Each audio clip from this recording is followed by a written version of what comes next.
We ready for him?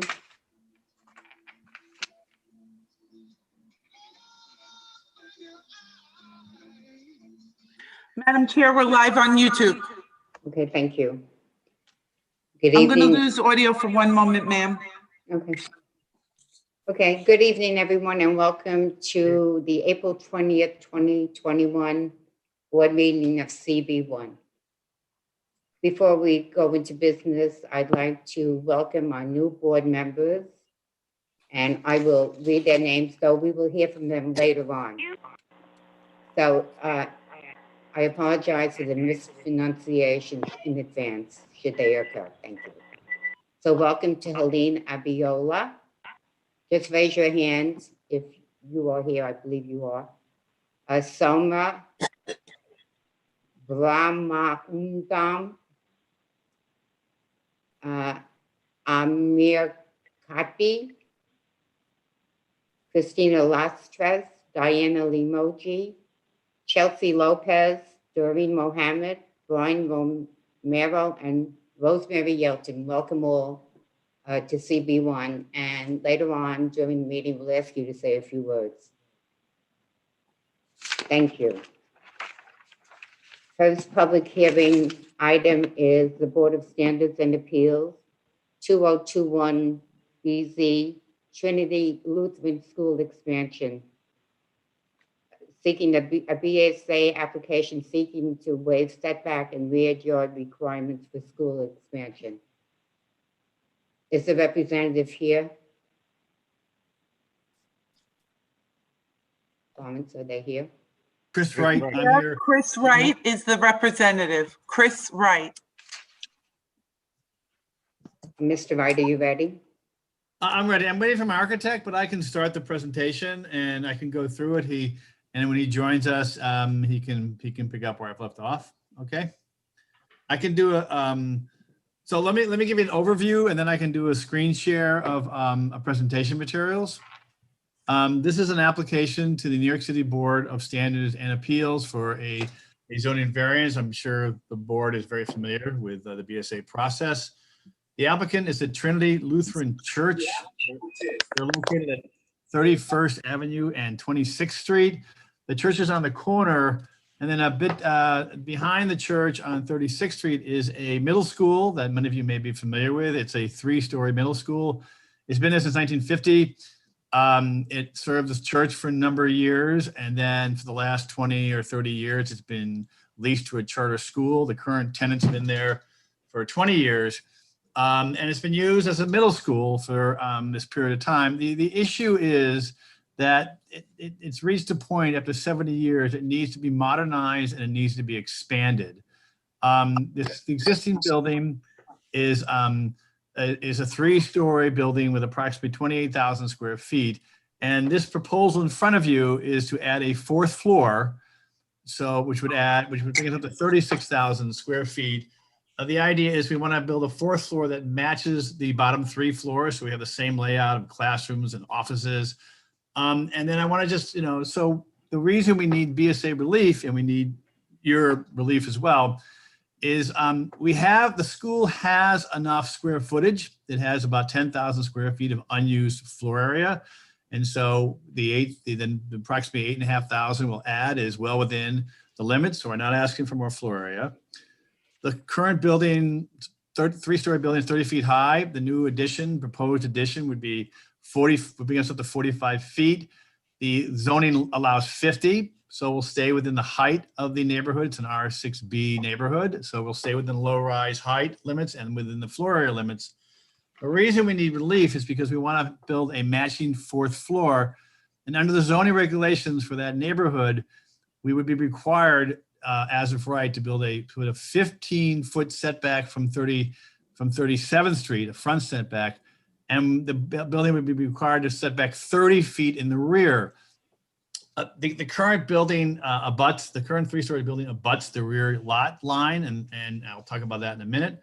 But if we're forced to do the setbacks, the 15 foot in the front and the 30 foot in the back, the floor gets cut in half to maybe, and we can only get in maybe 4,000 square feet.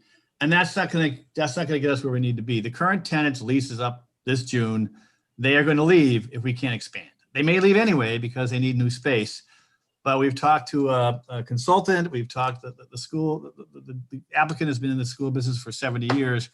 And if we cannot go to 36,000 square feet, we cannot accommodate a modern middle school. And we will not be able to function as a school anymore.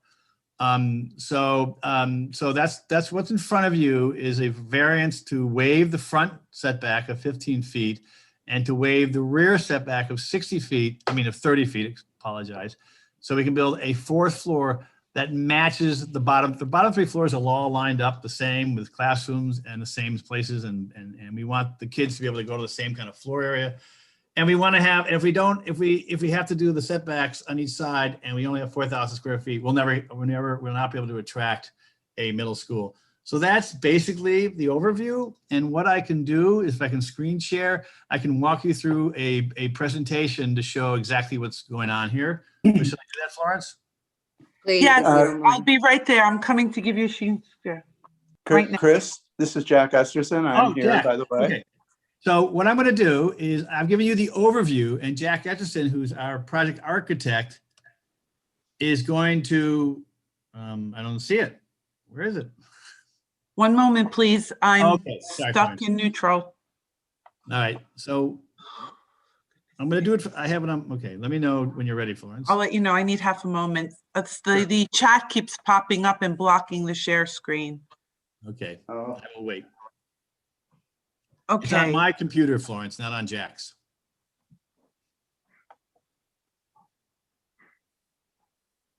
Try now, please. You should be able to share. No? One more time. Okay, I'll try it. Let me just make sure I've got it up. I have it up, yes. Screen share.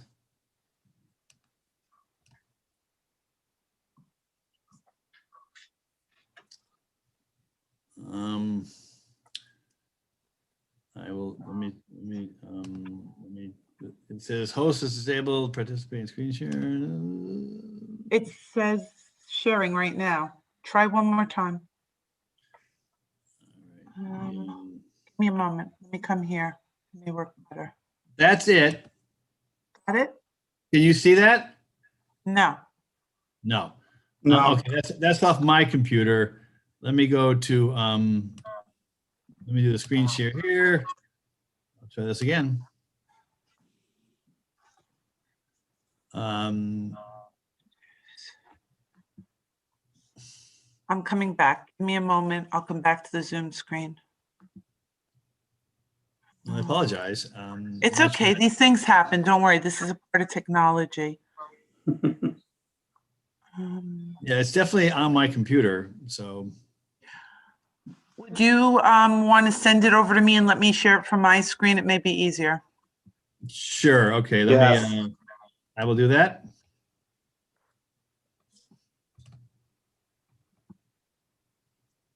One moment. I think I may have the problem solved.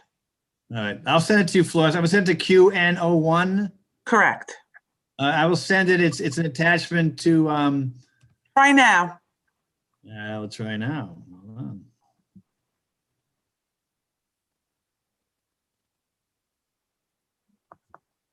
It's very odd. I've lost you folks. Hold on a minute.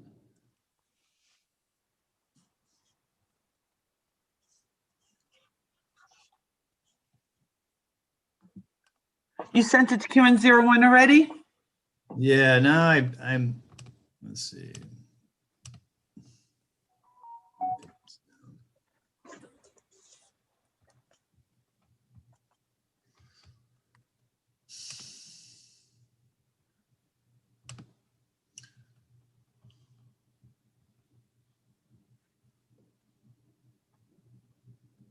Okay. Okay, let me try it. Do you have it now? Opening it now. Give me one Okay, moment. why don't you try it? I lost you. I'm back now.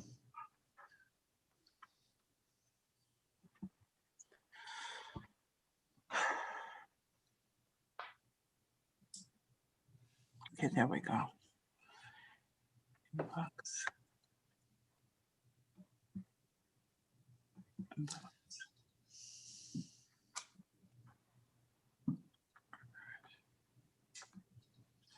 Hasn't arrived. Your email has not arrived. No, it hasn't arrived. Well, It might be because it's a heavy file. Okay, give it half a moment. Yeah. If it's a heavy file, you know what? You're gonna have to send it in a Dropbox. it says every time I try to screen share, I get a host disabled participant screen sharing. No, it's open. It clearly says open. Bear with me 1 second. If you'd Right. continue talking about the project and I will work on the glitch. Okay, it's fairly straightforward. As I said, it's not a floor area waiver, it's not a height waiver. We just want a fourth floor that matches the three below. Something I wanted to point out is we met with the committee. Try to share now, please. Okay, I do want to point out something that's important before Jack begins his presentation. Okay. There it is. Are you seeing it? I don't see it yet. It says I'm screen sharing. I see no images though, not yet. In the view options at the top, you might have to switch to Chris Wright's screen instead of Florence's. Uh-huh. Thank you for that. Yes. Yeah, I've got There you go. Oh, fantastic. Thank you for that. Didn't see it. Great call. But one thing I want to, before Jack starts, something's important that I almost forgot, and I'm glad. When we met with the committee was concerned. The school is 3 stories high, and as I said, the rear of the school abuts the property owners to the rear of us on 36th Street, and the committee was concerned about impact on them because we're going to take a 3-story building 30 feet and go to 45 feet. So the committee asked us to do 2 things. One, to prepare an analysis of the impact on the rear yard folks, which we showed to the committee. We had that, and to mail it. So what I did, 2 things. We did do that presentation to the committee, and it'll be part of Jack's presentation at the end. And also, pursuant to the committee's instructions, I mailed a copy of that analysis with a notice of this hearing and a brief summary of what we're doing to all the property owners that abut our property on the side on 36th Street and in the rear, on the side on 37th and the rear on 36th. So perhaps they are here, but I want to just make clear that I did follow the committee's instructions. And at that point, I will turn it over to Jack. Thanks, Chris. Can everyone hear me? Perfectly. Okay, wonderful. Thank you. And I apologize to everyone who has seen these pages 2 or 3 times already. And I understand I only have 10 minutes, so we'll go through it quickly, at least the first part. This is an aerial view of the neighborhood. Next, please. Oh, now I got to figure out how to move this. Oh, yeah. Yeah, but, The arrows on either side of the page. Either side of the page. So you're going to probably want to go with the right side of your page arrow. Yes. Move forward. Yes, that's right. Yeah, I did that. And, No, the other side. The other right. It's the arrows at the top. You see the page There we go. numbers? Okay, I There got you it. go. So that's the cover letter, and that's the first. That's That's go ahead, right. Jack. That is from 37th Street. That's the school front facade with the rectory to the left. This is the aerial view of the entire site, including the church, the rectory, and the school, which has the darker gray roof. This is the plot plan, which actually occurs, it straddles 2 different zoning districts. We're concerned with the district on the left side, which is where the school is. Next. And as Chris said, if we were to abide by current setback, the orange area is what we would be able to build. We would not build that long skinny area on the right. It's not usable. So as you could see, it would be about half of the floor plate, which it would not bring the school up to modern standards of marketability. This is the floor plan of the 4th floor, the proposed addition, which would add up to 7 classrooms, which has a significant impact on potential enrollment. And this is a cross section. Much of this addition sits on top of a gym, so it would require additional structural support. We show the 7-foot setback on 37th Street on the left and a more minor setback on the alley side on the right. Next. And this is a view from bird's eye looking at the addition. We've made an effort to make the ceilings or roof height of the corridors lower than the classroom. The classrooms are big spaces that want higher ceilings, but just to lower the entire mass or the effect of the mass, we lowered the circulation areas, if you can see that on the roofscape. Next. And this is simply the before and after, just looking at not architecturally as much as just volume, the volume of what would be perceived from the front of the school building on 37th Street. Again, this is not really meant as architectural treatment as much as it is to show the mass that you would perceive as a pedestrian from across the street. Next. And then we were, a couple of meetings ago, asked to focus on the rear elevation, because up till then, we had really focused mostly on the front of the building, the more public side. So for the last few weeks, we've been looking at the rear as it faces this alley and the houses opposite the school, and look at how the addition would affect the alley, the houses, and the shadows that were cast on that direction. Next. So that white mass is the mass of the addition as seen from the rear corner. As you can see, the circulation is a couple of feet lower. The classrooms pop up to about 14, 15 feet, sitting on top of this 3-story brick volume. Next. And then we went and took photographs as to the rear condition at the alley. This is looking at the school from the access road that leads to the alley. Next. And the next few pictures are actually in the alley. The houses are on the left, and the school building is on the far right side, that brick volume that you see, and the concrete wall in the foreground. Next.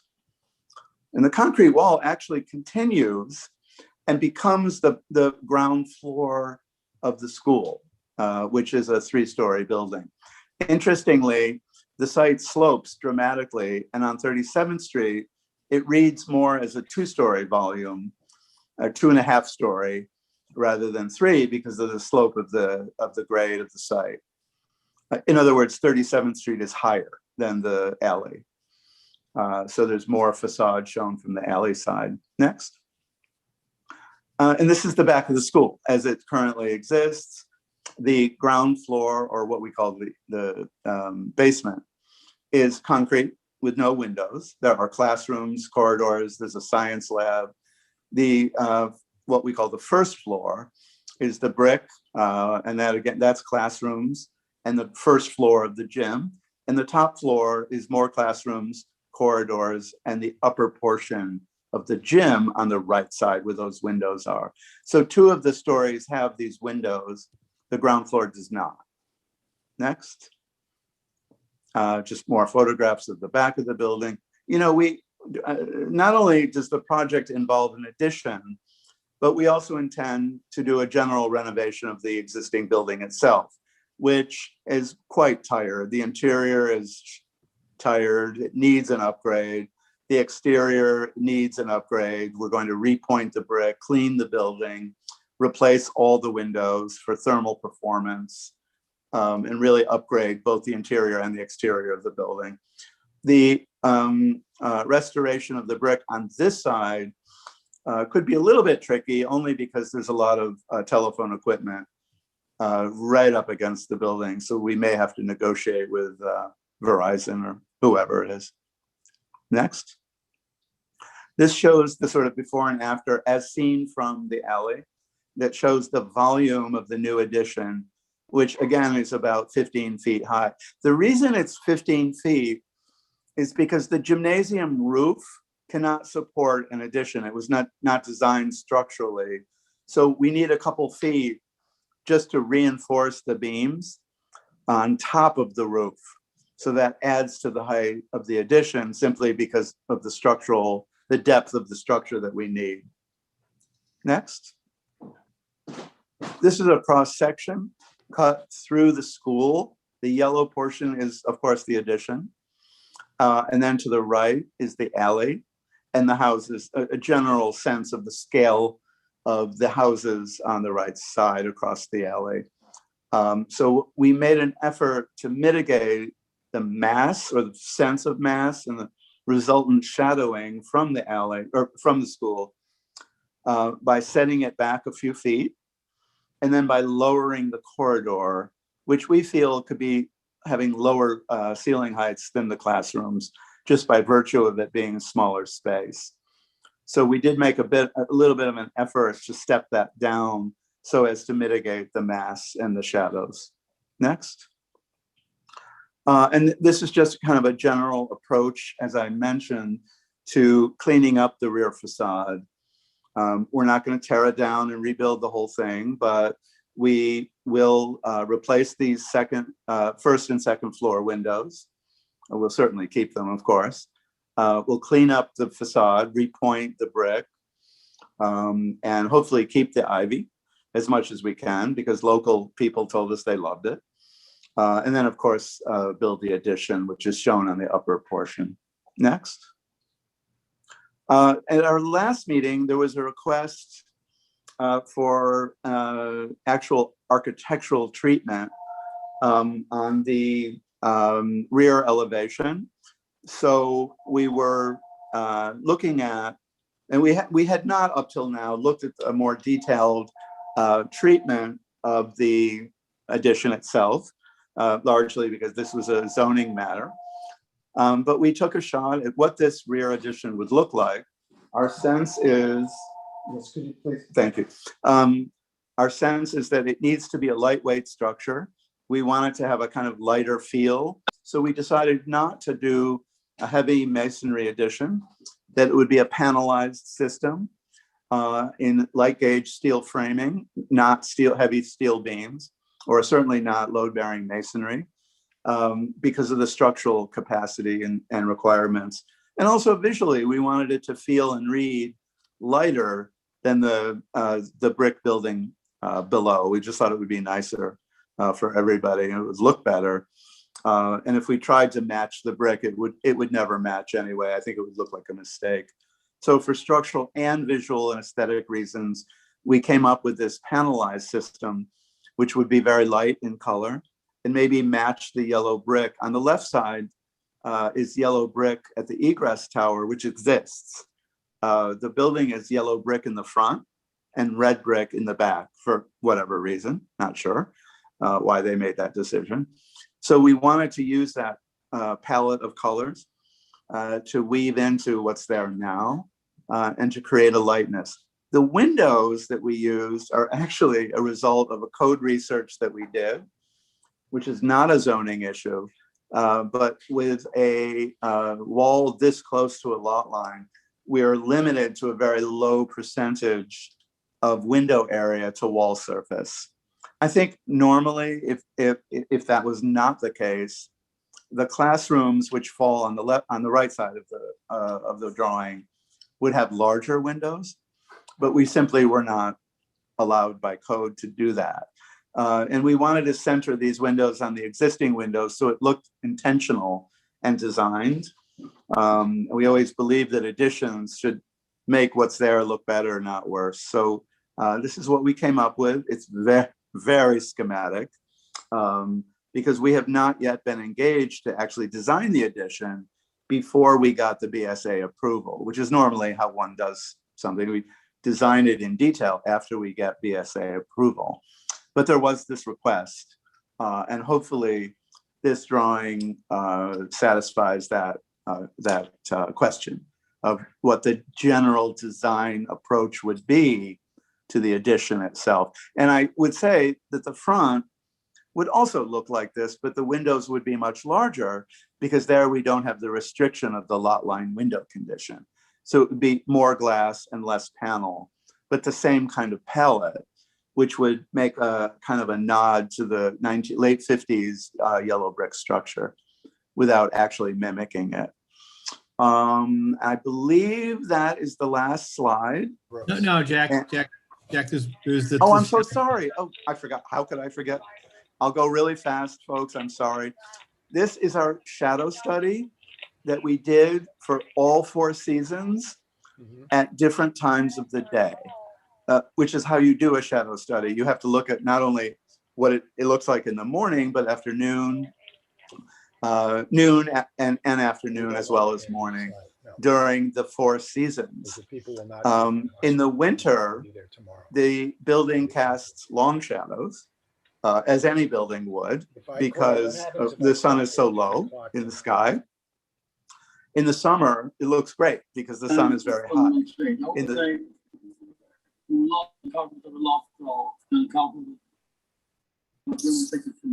Thank you. The one thing when they first jumped off and was killed. Carlos, I'm having a hard time muting you. Please mute Carlos. Thank you. Jack, You need you're to mute muted. yourself. Jack, you're muted. I don't know how I got muted, but anyway, so my point was to look, this analysis was looking at the shadows cast on the school as it is versus the school with the addition. That's why these are paired. There's 2 pages and each pair represents a season. So it's sort of without the addition, and then to the right is with the addition. And of course, with the addition, the shadows are a bit longer. In the winter, they're much longer, but in the other seasons, they're less long simply because of the height of the sun in the summer and springtime. And what we found is even though the shadows are longer, of course, because of a taller building, often that casts longer shadows on roofs of houses that already are in shade. Not in all cases, but if you really look carefully at these diagrams, you will simply see longer shadows on roofs that were covered in shadows in the first place. So, again, I think in the winter, it is like any building, the shadows are longer and look more dramatic because of how low the sun is. But this was a request to do a comparative study with the addition, without the addition, and these are the results. For people who would like to look at this more carefully, I assume you all have copies of this. And if you have any questions about the shadow study, please let me know. I think that these 2 slides show the study. That concludes our presentation. It does conclude our presentation. Thank you very much. Okay, thank you very much. I will turn this over to the co-chairs of land use. And for everyone, if you could unshare your screen now, that would be great. Thank you. Thank you very much. You're welcome. You're welcome. If anyone has any questions, can they please use the raise hand function, first the board members. But initially, I will turn it over to Jerry Caliendo. I'm just doing introductions so everybody, the new board members know who's who. Jerry Caliendo or Elizabeth Evian, who are the co-chairs of the Land Use Committee. I have a question. Jerry? Yeah, okay. Hello, everyone. Dan, one moment, please.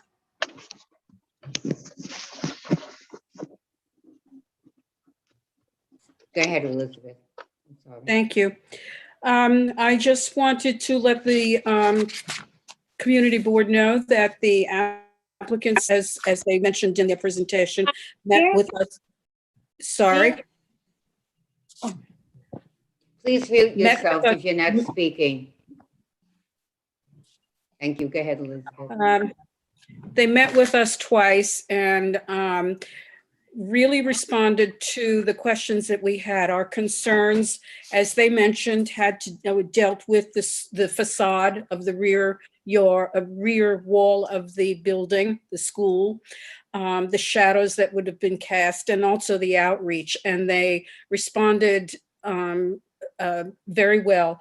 With respect to the response, we did get the community board got one letter from a representative. I believe she might be speaking today. Her name is, let me get the letter. Barbara Lambrakis, who was concerned about the effect on her home. So perhaps she can let us know where she is, how this is affecting, having seen the shadow study. At the committee, we can go to the public speaking. I don't have anything else unless Jerry wants to add something from what he's heard today. No, I echo what you just said. They were very responsive, and I'm satisfied with their responses. Thank you. Thank you. Dan, did you have a question? Dan Aliberti has a question. Yes, go ahead, Dan. A two-part question. One is that the word need was mentioned quite a few times in the presentation, and I'm wondering how is this renovation needed for, how will this help the students that you have today, the current students? The other part of my question is, I understand that when you do such a major renovation as this, that there are local law 58 or ADA requirements to make the lower part of the building, the means of egress, accessible. How is that being addressed? Yes, I can. This is Jack. I can answer that. Unfortunately, our pastor client had spiritual duty tonight and could not be with us. He could certainly answer the first question better than I could. But I think, as Chris had mentioned, the church will simply not be able to lease this building to a charter school operator after the existing tenant leaves because it's just too small. Everyone has told us that. So I can't speak directly about the benefit to the students, only to say that there will be no school if as far as I know. Chris, you may opine more, but in terms of the ADA, we are bringing this building up to ADA standards completely. I'm sorry I did not mention that in my earlier, we kind of skipped over the the proposed floor plan. We're building a ADA compliant elevator, which will make all the floors ADA compliant. We're doing a complete interior renovation. So all hallways, door widths, everything, bathrooms, everything will be up to modern ADA standards. So it's a good question. We did not address it today. We did in earlier meetings, but we're simply actually obliged. When we do a renovation of this magnitude, we wouldn't even be able to get a permit unless we complied with the ADA regulations. So the answer is yes. Thank you. Thank you. Does any other board member have a question? Can you use the raise hand function if you do? I see you though, Dominic. Go ahead. I see you. Unmute yourself.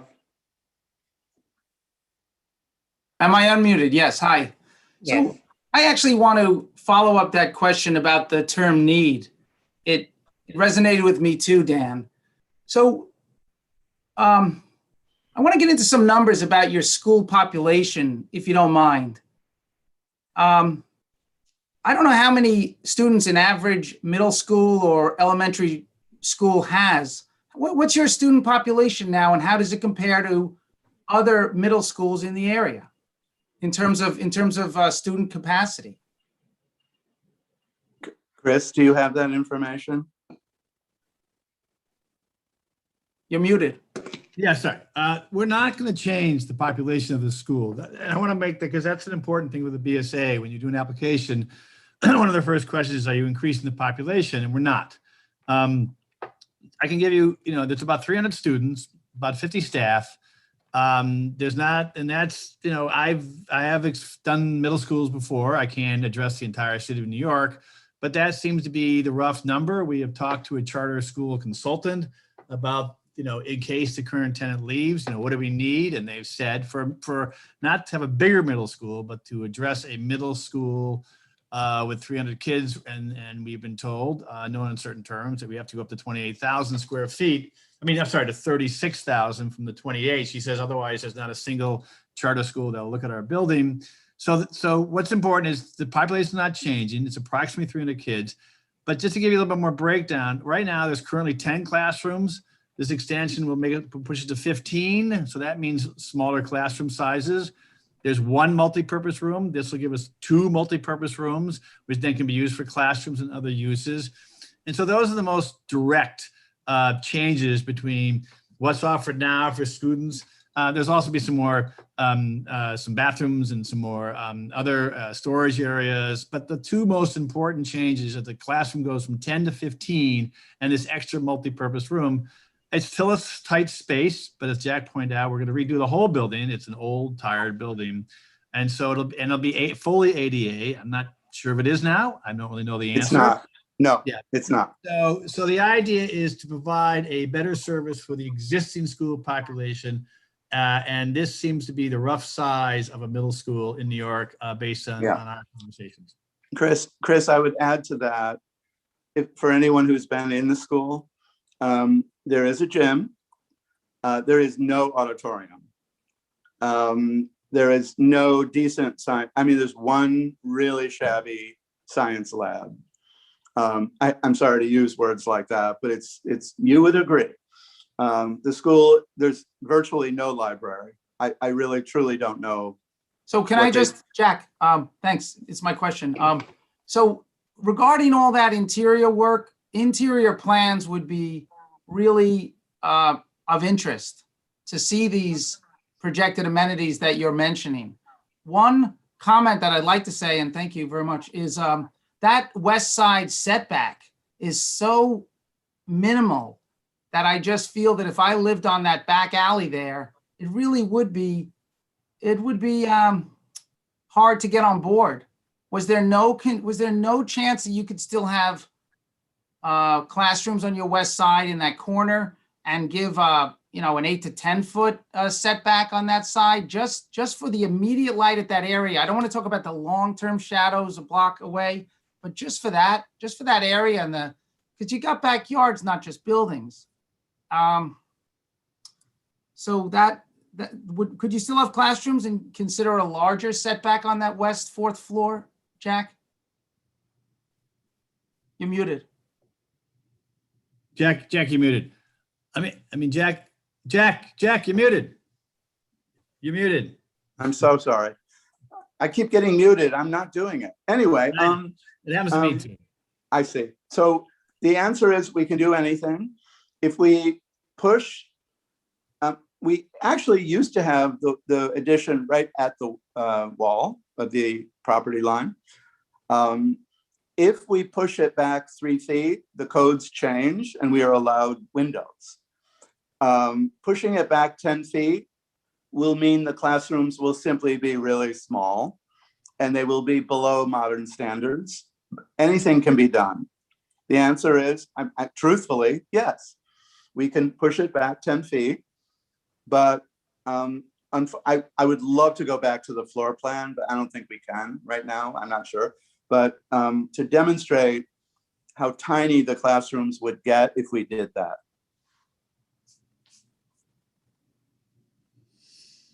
Yeah, and if I just may add, this is not a big building. It's a tight space. We took a hard look. No one wants to go to the BSA unless you've got to. Believe you me, I go there all the time.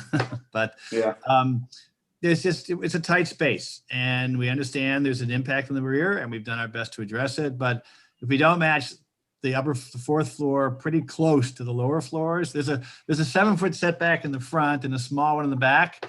But if we do anything significant, which is required by the zoning, we don't have the square footage, and the classrooms and the lower floors don't match the classrooms in the upper floor, which are already small. So we understand your concern, Dom, but you know, we're in a tight space here. That's the problem. Thank you. Brian Romero, you had a question? Thank you, Chair. Just thank you for the presentation. Jack, you said that, or I think you clarified that the school is not fully ADA compliant. I'm wondering if you could talk more about that. Does this plan address any more of that? Thank you. Sure, yes. Currently, several years ago, I should say, there was excavation done in the front on 37th Street. It's a ramp that goes down a few feet from the street level, and it delivers you to the cellar level. So that is ADA compliant. It's an ADA ramp, and you can go enter the school at the cellar. That's it. The first and second floors are not ADA accessible because there's no elevator. So about 1/3 of the school is accessible right now. So that's the broad view. In the more detailed basis, very little is ADA accessible. The bathrooms are very, very old. They were designed way before ADA. The wheelchair turning radius, they don't exist anywhere. Doors are probably narrower than they need to be. You know, just nothing meets ADA because it was built several decades before ADA existed as a regulation. But the big picture is really the elevators. So by installing a new ADA elevator, all the floors will become accessible, and we're remodeling the interior so that, and we are simply obliged by code to, because we're doing such a major upgrade, to bring everything up to ADA. So the bathrooms, the doors, the corridor widths, the elevators, everything that's affected will be brought up to modern standards. It's not because we feel like it, it's we simply, well, we do, but we simply must, or else we won't get building department approval. Yeah, and just to throw in, the BSA resolution will say we must be fully compliant. Yeah. With the building code and ADA. It's a mandatory, it's standard language in all BSA resolutions. Did we answer your question? You did, and so just as a clarifying question, the improvements will allow for smaller classroom sizes and for parts of the building to now be ADA compliant. Thank you very much. That's Sure. all. Thank you. Barbara Lambrakis. Hi. Barbara? Yes. Hi, how are you? We object not following the code and building another story so close to our community and to our home and to our shared backyard would be very devastating. I'm Barbara Labrakis, a senior citizen, a passionate gardener, an animal rescuer, and a driver, and a widow. My garden may seem small if you pass by, but to me, it is a paradise. It's where I grow vegetables to eat, where I vacation, where others can drive to the shore, where I spend a few hours each day during the corona crisis for vitamin D in the sole company of cats and songs of beautiful birds. This garden may seem small to you, but it needs sunlight to survive. It gives me and my neighbors quality of life. It gives me company and place to go. Another story on the building in back would be very devastating. It will block the precious sun. It will be dark, and in the brutal New York winters, my home will also be much colder.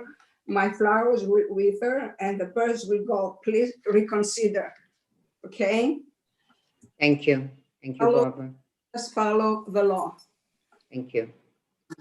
Because this is a charter school. There's so many other schools empty. And this is Another neighbor here, Yes. another senior. We're all the seniors Yes. here. yes, and even the snow is not It's gonna melted melt it, all yes. the time. And if we walk, we cannot walk with ice all the time. We are older people here. This is, it's even devastated. They built like this before.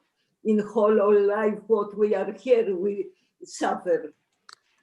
Thank you Thank very much. you. Thank you for your comments. Thank you. John? John, you have your hand up. Yeah, You have hi. a comment? Yes. Yeah, hi. My name is John Argyros. I own the first house along that community driveway, and I'm neighbors with Miss Lambrakis. And I echo everything she said. I think this this variance or waiver or whatever they're trying to get a waiver on, it's going to really, really, really, really, really affect all the houses in the back. Right now, they have a monstrous 30-foot wall as it is. By expanding it another 15 feet, because they want to make this school bigger and better, it's a quality of life issue. Why should we suffer because they want to make a bigger, better school for 300 kids? I don't know. There's a lot of schools. Isn't there a lot of schools around? That's number one. Number two, did they own a property across the street that they sold that some monstrous building went up? I thought that the Lutheran, there was some big, really big property that was recently sold and now somebody went and developed. There's, who benefits from this? I mean, I guess the church benefits, right? We're going to suffer quality of life. What about the access? They're going to need to access the community driveway to do all this construction. How is everybody going to park their car? What's the condition going to be like? Is it going to be safe? What can I tell you? I just think I think if they're going to build towards 37th Street, take advantage of the east. I don't understand why they have to, match the existing size. If the classroom is 7 feet less deep, I mean, I don't think it's the end of the world, or 10 feet. I don't know. I just think it's just, we're going to lose value. That's for sure. Our property is going to be less desirable. There's no sunlight. It's going to be less sunlight. Everybody wants sun. And the snow is never going to melt. If we're going to have storms like we had just recently, that storm's going to take a long time. The whole shadow study, it's going to kill us immediately. I object. Thank you, I don't John. see that the big necessity to double up on the school, and and it's the same amount of students. I mean, I don't know. What can I tell you? Thank you. Thank you very much for your time. Dan, did you have another question? Without spending their whole paycheck. Yes, I did. Go ahead, please. Yeah, earlier in the presentation, it was mentioned that you have 300 students, and you're thinking about if the current tenant leaves, you want to market it to another charter school. Are you thinking of, will the population increase because of that new charter school? Is that one of the factors that you're looking at, that not only the building is outdated and not attractive to a new tenant, is part of that the fact that you can only handle 300 students? I mean, do you want to handle more with a new tenant?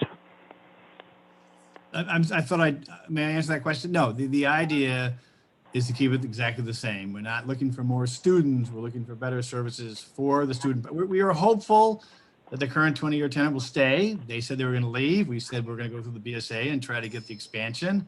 If we get the expansion, then I'm hopefully they'll stay. So that's still a negotiation in progress. They've been there 20 years. We'd like them to stay. They're not looking to expand. If they decide to move on, which is their right, then we're going to look to have the same size student population. We don't want more students. We want to have more services for the existing population. So I just want to make that clear. The idea is to keep the current tenant. They may go, that's their right. But if not, we bring back a same size student. We're not looking for more classrooms to have more students. We're looking for more classrooms and more services for the existing students, including ADA. Thank you. If the current tenant said they wanted more students, what would you do? They don't want more students. We've been talking to the current tenant, on a regular basis for the last year, trying to convince them to stay and saying, we'll go through this BSA process, but the BSA is a discretionary. We have to get the board approval, your board approval, and the BSA approval.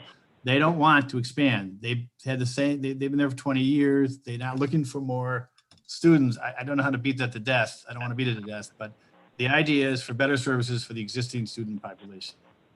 Thank you, Dan. Thank you. Peter Moses. Hi, thank you. Yeah, I just wanted to object to the variance for them. If that is going to, cause that much issue to the neighbors. I feel hard pressed to feel sorry for a charter school and, wanting to make a special place for those students. I would, didn't hear an answer to the last gentleman's question. He asked if the tenant wanted to add more students, what would you do? And the speaker said they didn't want that, but he didn't actually answer the question. So I'm curious to know, is the certificate of occupancy changing with the new building? Would it be allowable under the rules to have a higher student population? And is that, some of the thinking that's going into this work? I'm sorry, Peter. I've answered. I believe I've answered the question. They don't want one. They haven't asked that question. It hasn't come up. I don't know. Didn't ask about what they said, if they did or did not want to do that. I asked, could they do that? I'm sorry. I believe the question is about certificate of occupancy. That I don't know. I'm not, Jack, maybe you want to opine on what the C of O says. I cannot opine on I have not done that analysis. And because it never came up as an issue in terms of population increase, I would be really surprised if that school legally could accommodate more than what it has now. The place is packed. It doesn't meet standards. But I can't honestly answer the question. I have not done that analysis. Thank you. Thanks. Yeah, I would say then, just to finish up my thought, then if you guys can't provide that information, it seems like maybe you're not ready to even be at this stage. Thank you. Thank you. Richie Guzami. Yes, thank you. I often try and look for ways where people that are in conflict could somehow come up with resolutions. One thought is, in terms of sustainability, are you considering doing things like, excuse me, Peter, can you mute yourself? Thank you.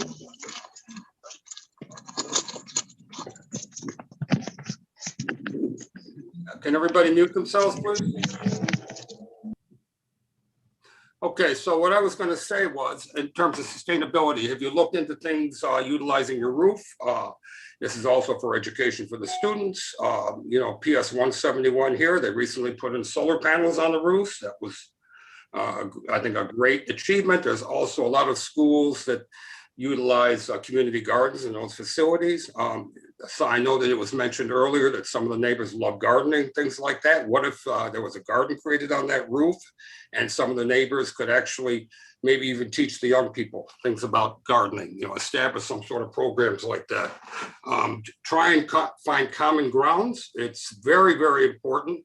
I mean, as a disabled person myself, it's so important that any facility be ADA compliant. This does that, and I think it's extremely important. So have there been any thoughts towards creating sustainable roofs and things like that?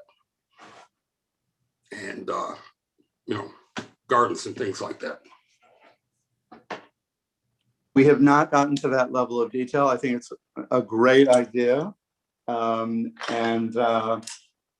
haven't had those discussions. As architects, we promote sustainability on every project that we do. But it's always a matter of the degree to which we do it.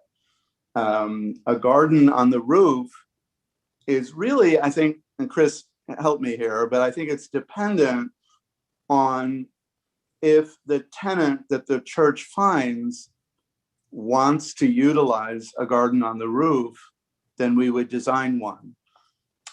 If they did not want one, it would be more difficult, simply because it wouldn't be available to the kids. And then the question is, who would it be available to? So we have not had discussions specifically about a garden on the roof of the addition. It's a great idea. And if the tenant would want that, we would certainly do it. Yeah, I mean, and we'll relay that concern. I mean, Richard, we don't have an answer right now because we haven't gone to that detail, but we're listening to all the community board comments, include, all of them about more size, and we will take that back to the client, and we have ongoing discussions with the current tenant. Since we're putting a new floor up, we'd like to put a new floor up. There's opportunity to do options like this, and that's part of the discussion. We're just not quite that detailed yet but it's something everything we hear today, we're going to relay back to the church and back to the tenant about options, and then we can rely on Jack's guidance. And so we don't have an exact answer. Thank you. Kathleen Warnock. Yes, I mean, coming into this, hearing the description, I was all for, oh, great, the kids will get more space, but I'm very glad that the neighbors came out and spoke, because now you do have to think about how quality of life is going to be affected. This isn't one of those shiny glass towers that everybody hates, but it is a situation that will have an impact on seniors, on such wonderful things as community gardens and the quality of their life. So I think that, especially as the owner is a church, that whatever plans are made, they must include whether they affect negatively or positively the lives of the people who live in the immediate neighborhood. I think that that's a huge thing to take back. And if the church is willing to work with them to make sure that they do get to retain some of their activities and space, then I think that's something that we could get behind. Thank you. Susan Maleska. Yes, thank you for recognizing me. I am also a neighbor. I would like to reiterate how our 36th Street neighbors, what this would do to our lives. I'm the neighbor on 37th Street, directly next to the school. And I have grave concerns as to what the noise, the debris, the dust is going to cause all of us, and how it's going to change our lives.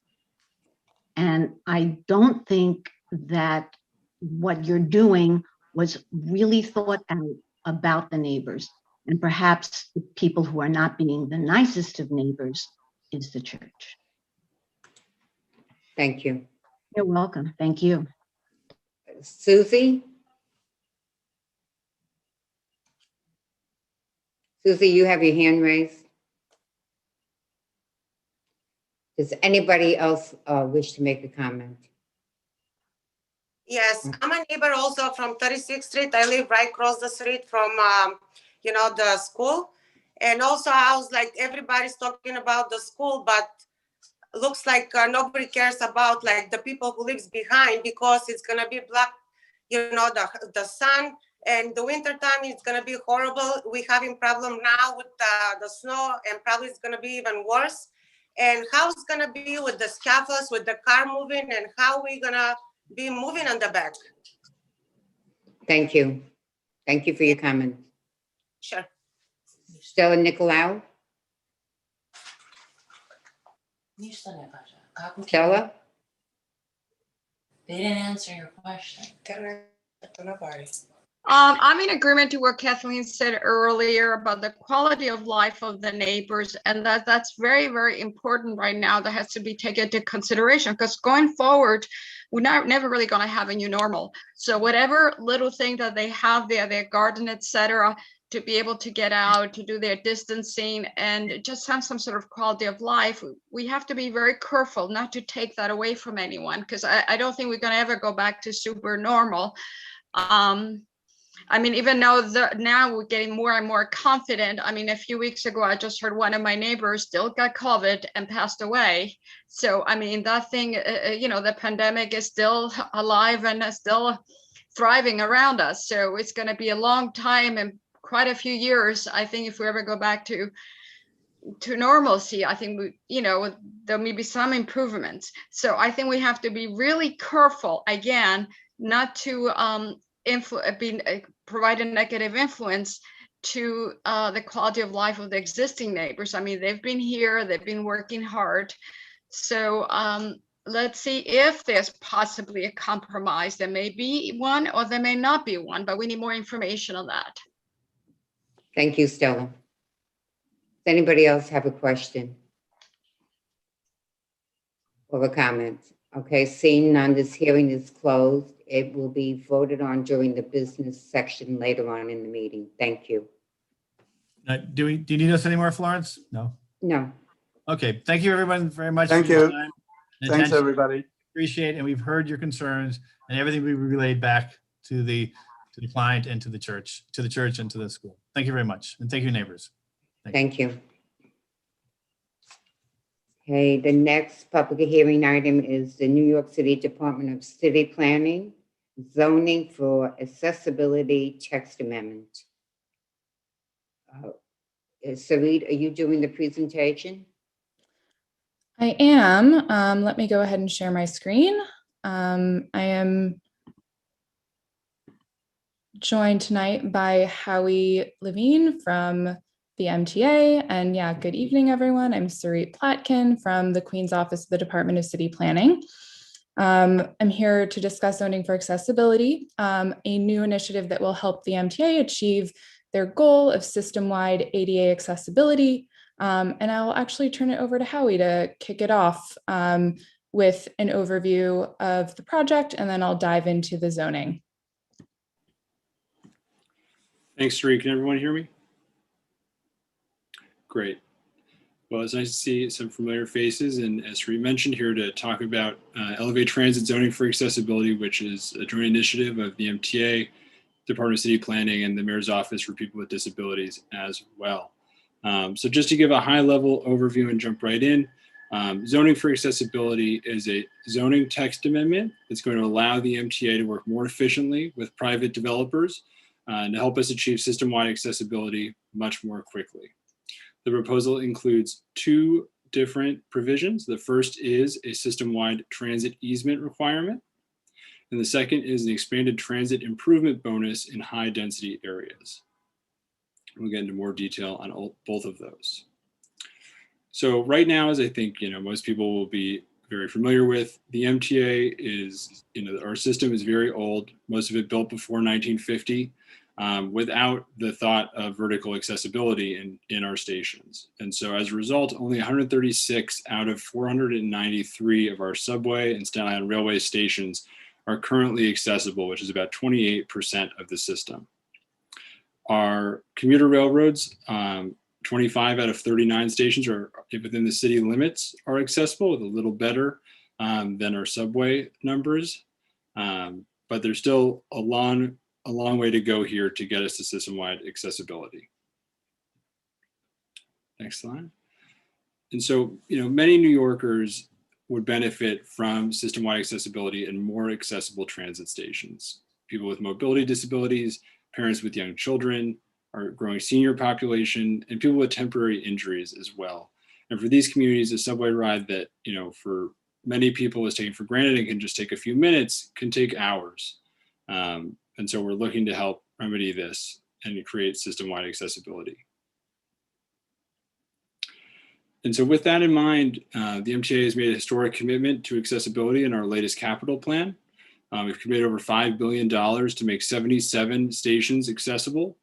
The ultimate goal is that no subway rider, once this plan is finished, will be more than two stations away from an accessible subway station.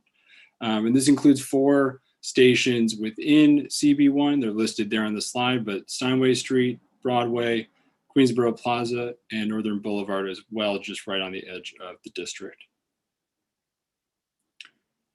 So even with that historic funding commitment, elevator construction for the MTA is extremely challenging. We're retrofitting these old stations. There's a number of factors that make it very difficult, and I'll just highlight a few on the right.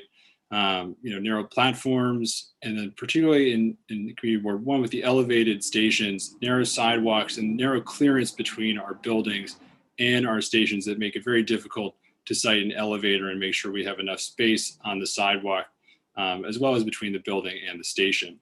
And then of course, on the bottom photo, our underground infrastructure, there's decades and decades of infrastructure under our sidewalks. We have maps, we have drawings of what is under there. It's extremely costly and time consuming to relocate that infrastructure. And oftentimes, we look at these maps, we determine where the best place to site an elevator is to minimize those relocations. And then there's more infrastructure under there that was not on those maps. And it just increases a lot of headaches, cost, and keeps us even farther away from system-wide accessibility, even when we have funding in place. So with that, we have currently some zoning provisions that help us create transit improvements and further accessibility in our system. One of them is an easement provision, which exists in very limited parts of the city, which allows the MTA to talk to developers as they're building buildings and ask them for a part of their space in their building. So for example, on this slide, this is a image at this 4th and 9th Street station where a developer has just put up a building here right next to the elevated platform. And it's a very complicated station. It's going to be very difficult for us to cite accessibility. But if we had had the framework where we could have talked to the developer before they started buildings, before they finalized their plans, to ask them if we could use a part of their building that's outlined here in that box, we could have a very simple, straightforward way to cite an elevator to make that platform accessible. And so we'll get into more details about how we help, what we trade with the developer to help make this possible. But right now there's no framework for us facilitating these easements outside of very specific parts of Manhattan, actually along the 2nd Avenue subway, future right-of-way, and in our special Inwood zoning district as well. And so as a result, many missed opportunities throughout the city. And so that leads us to zoning for accessibility. And I'm going to turn it over to Sarit to take us through more of the specifics of the proposal. But we're really trying to address all of these limitations and find ways that we can kind of use every tool at our disposal to get us to system-wide accessibility as quickly as we possibly can. Thanks, Howie. So the first component of the proposal is a system-wide easement, which would address some of the previously discussed concerns with the existing zoning tools. The easement would be applicable on sites that meet certain criteria and would be triggered when building permits are filed at the Department of Buildings. The sites eligible for easements include all developments and enlargements on zoning lots within 50 feet of a transit station that are at least 5,000 square feet, and are located in residential zoning districts that permit multifamily housing, medium and high density commercial districts, and all manufacturing districts. On the right, you can see an example of what sites might be eligible around the Broadway and W station in Astoria. So taking a look at where this would be applicable in CD1, I will first note that the Astoria Boulevard and W station, 21st Street, Queensbridge, F station, and Queens Plaza are accessible today. And as you can see on this map, all subway stations in CD1 would be eligible for the easement, as you can see in green, and stations that are closer to the border with CD2 are also eligible for the bonus, which we'll discuss a little bit later. So to kick it off, I just want to show what an easement for an elevator might look like along an elevated line. And here you can see an example of a site along an elevated train station. And here you can see what it would look like after the easement has been constructed and a bridge has been built to connect that easement to the station itself. So this is, generally speaking, the type of easement that we would potentially see along some of Astoria's elevated lines. So to make sure that no loss of development rights or design flexibility results from an easement being installed, zoning relief can mitigate these concerns. And zoning relief related to floor area, height and setback, parking regulations, use and streetscape are included in the proposal. So to ensure that no floor area is lost, easements would be excluded from being counted as zoning floor area. Easements could also be considered permitted obstructions or structures that may be located within a required rear yard, or also could penetrate a height limit. And they would also be able to increase maximum lot coverage in certain districts, which regulates the amount of open space needed on a site. So in terms of height and setback flexibility, sites that provide an easement would be able to increase their maximum height by 10 feet in all districts. And in R7 districts or above, maximum heights would be increased by 20 feet for developments that provide above grade easements like the ones that we just saw in that bridge image. Street wall flexibility would also be provided within 15 feet of an easement area to maintain design flexibility.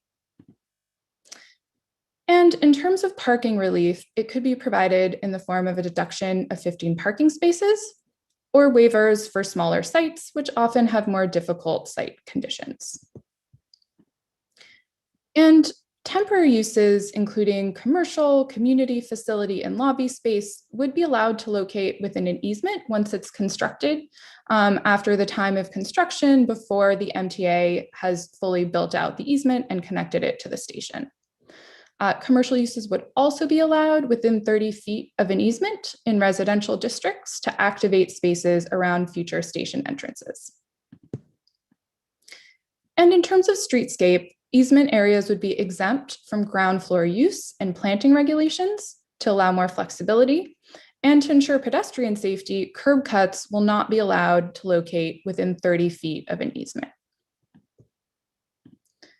So let's take a look at the process from start to finish for an easement certification. The first thing that happens is that when a site within 50 feet of a subway station files building plans with the Department of Buildings, DOB would flag it, and the developer would need to file an application for an easement with the MTA and the chair of city planning to determine whether or not an easement's needed. Within a maximum of 60 days, the MTA and city planning would make that determination and get back to the developer. It's important to note here that the MTA will only select sites with the most optimal conditions for easements, meaning that the majority of sites would likely not require an easement after all. If the site is selected, however, the developer would work with the MTA and city planning to determine the type of easement and dimensions, and this is also when the appropriate zoning relief would be agreed upon. The developer would then submit a site plan for approval and certification by the MTA and city planning, who would need to approve or certify that site plan within 45 days and notify the Department of Buildings of the results. At that point, it's up to the developer to build out their site with a void for the easement, and MTA would then implement the connection to the transit station. I realize this is a lot of information, but this is, again, something that we can definitely answer more questions about. But now let's move on to the bonus. So the second component of zoning for accessibility is a proposal to expand the transit bonus program.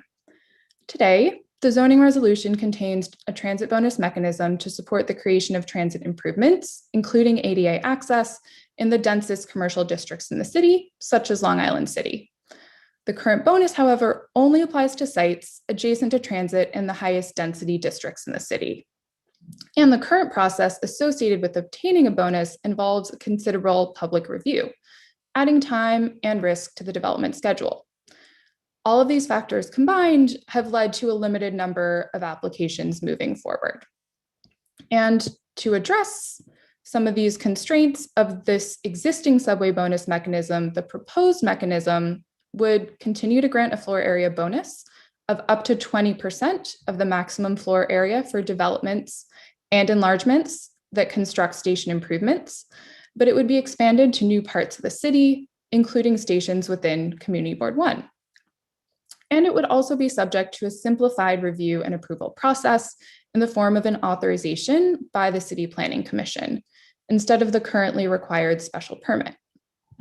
So let's see where this is applicable in CD1. As you can see from this map, the bonus program would be expanded to 3 subway stations in CD1, highlighted in blue.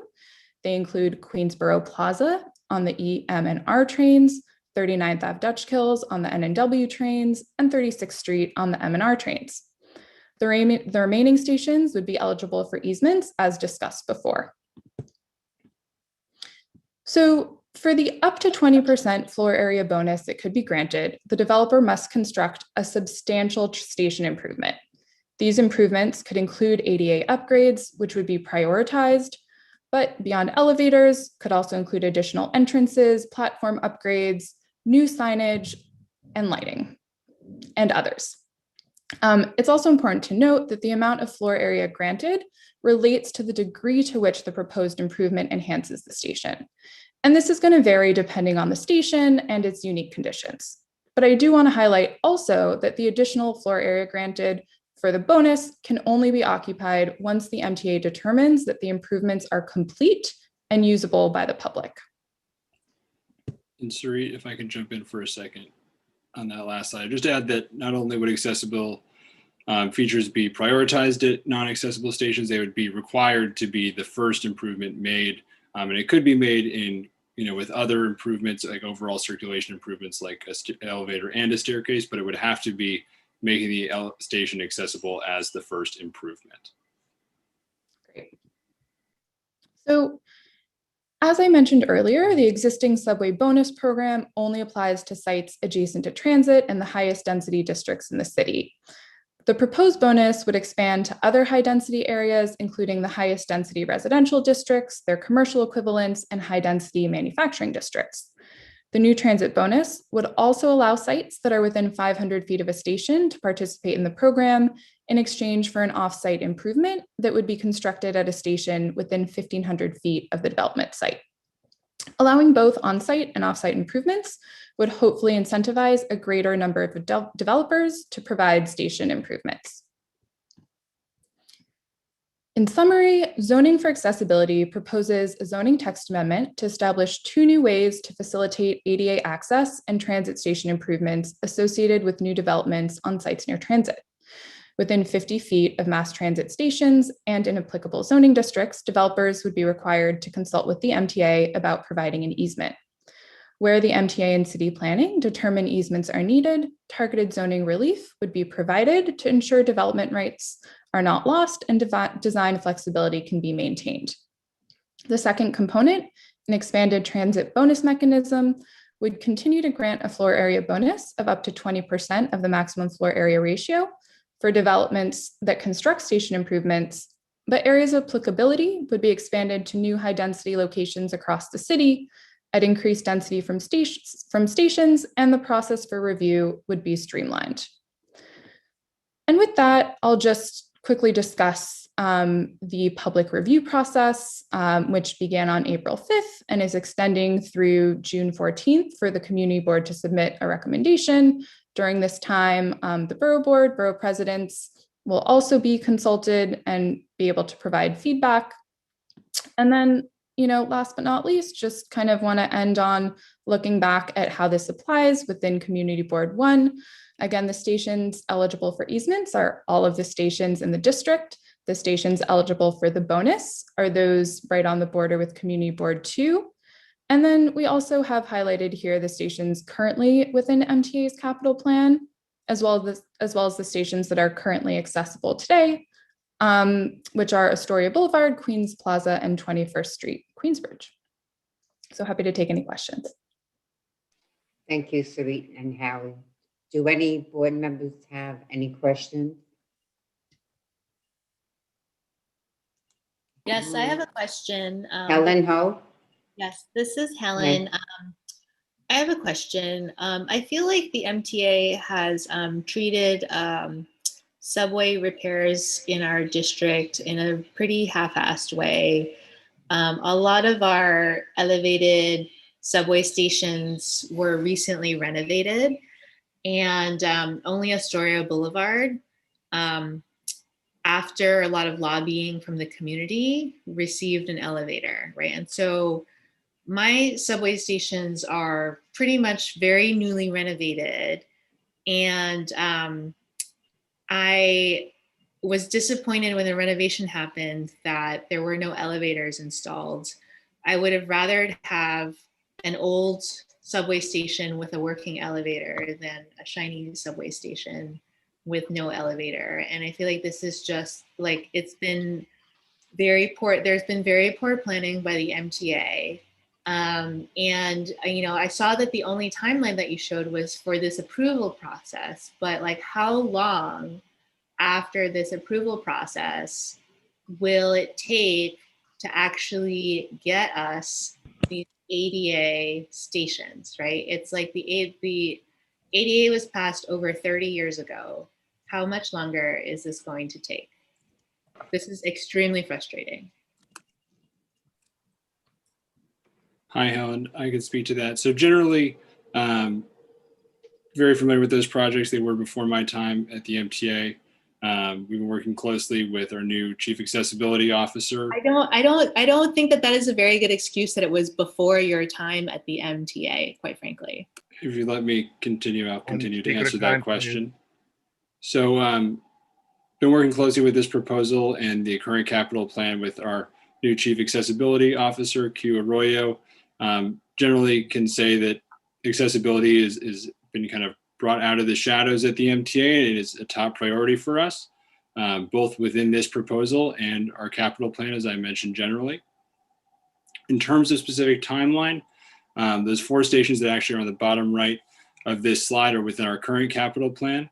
Queensboro Plaza has been prioritized for being awarded this year as part of our work as well. As part of the broader capital plan projects to be awarded this year. Our capital plan at large has been a little bit in flux given our financial situation.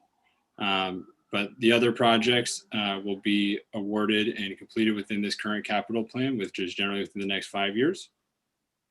And we're hoping with this proposal, generally, that we're not going to be as limited by our capital funding, that especially with the bonus proposals at the few stations that Sarit mentioned, developers can help us build some of these improvements before we would otherwise be able to do so ourselves. Additionally, with the easement requirements around these stations throughout our system, we would be able to more quickly, more easily build these improvements when we do have the capital funding to come back and do them, and can generally prioritize more stations, get us a system-wide accessibility more quickly. Thank you. Jan Alberti. Yes, I have a question. In light of the large scale of space that you're talking about here, from, for instance, from a staircase of an elevated station, in years past, train stations had entrances and exits from the station within adjacent buildings, which made the entrance immune to the weather, rain, storms, snowstorms, and things like that, because the entrance was inside of a building and the building owner maintained the sidewalk in front of the building. Will this zoning amendment spur that kind of development? Yes, that's exactly the objective here. And, you know, that's what we showed in that image of the bridge where you see, and I can go back to that image, but essentially the easement envelope would be constructed within the building itself, and then would be connected to the station via a bridge. The easement could also be kind of and other places within the building and connect to a station that's underground, but we included this image that relates to most of the stations in Astoria. 2 examples of this within Community Board 1 would be the northern entrance to Queensboro Plaza, which we actually showed in a previous slide, and also one of the entrances and exits to Ditmars Boulevard as well. Thank you very much. Thank you.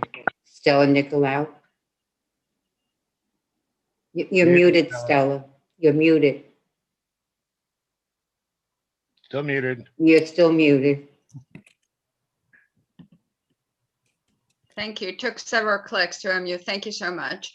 I have a question. I don't know if it's too early, but does the budget permit right now for 24/7 maintenance on these elevators? I know there's certain parts of the city that already have some elevators.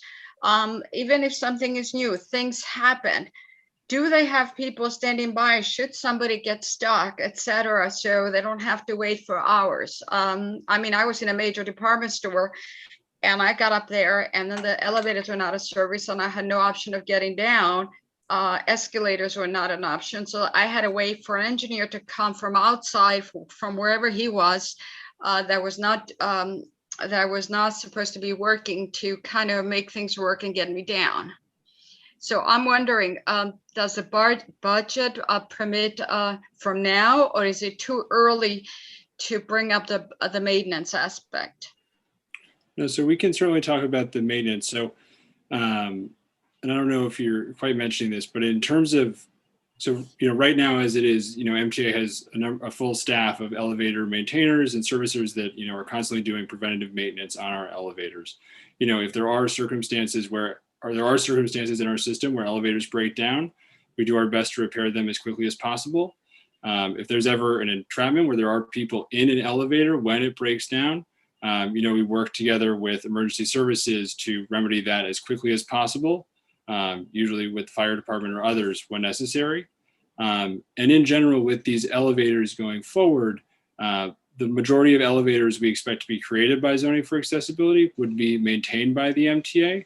And there would be a small number of elevators created by private developers that would also be maintained by that developer, as we currently do elsewhere in the system. But there's a much more thorough agreement we have the developer sign with us, with a number of reliability standards, maintenance standards, and other requirements that ensure that those elevators are kept well maintained and up to our standards.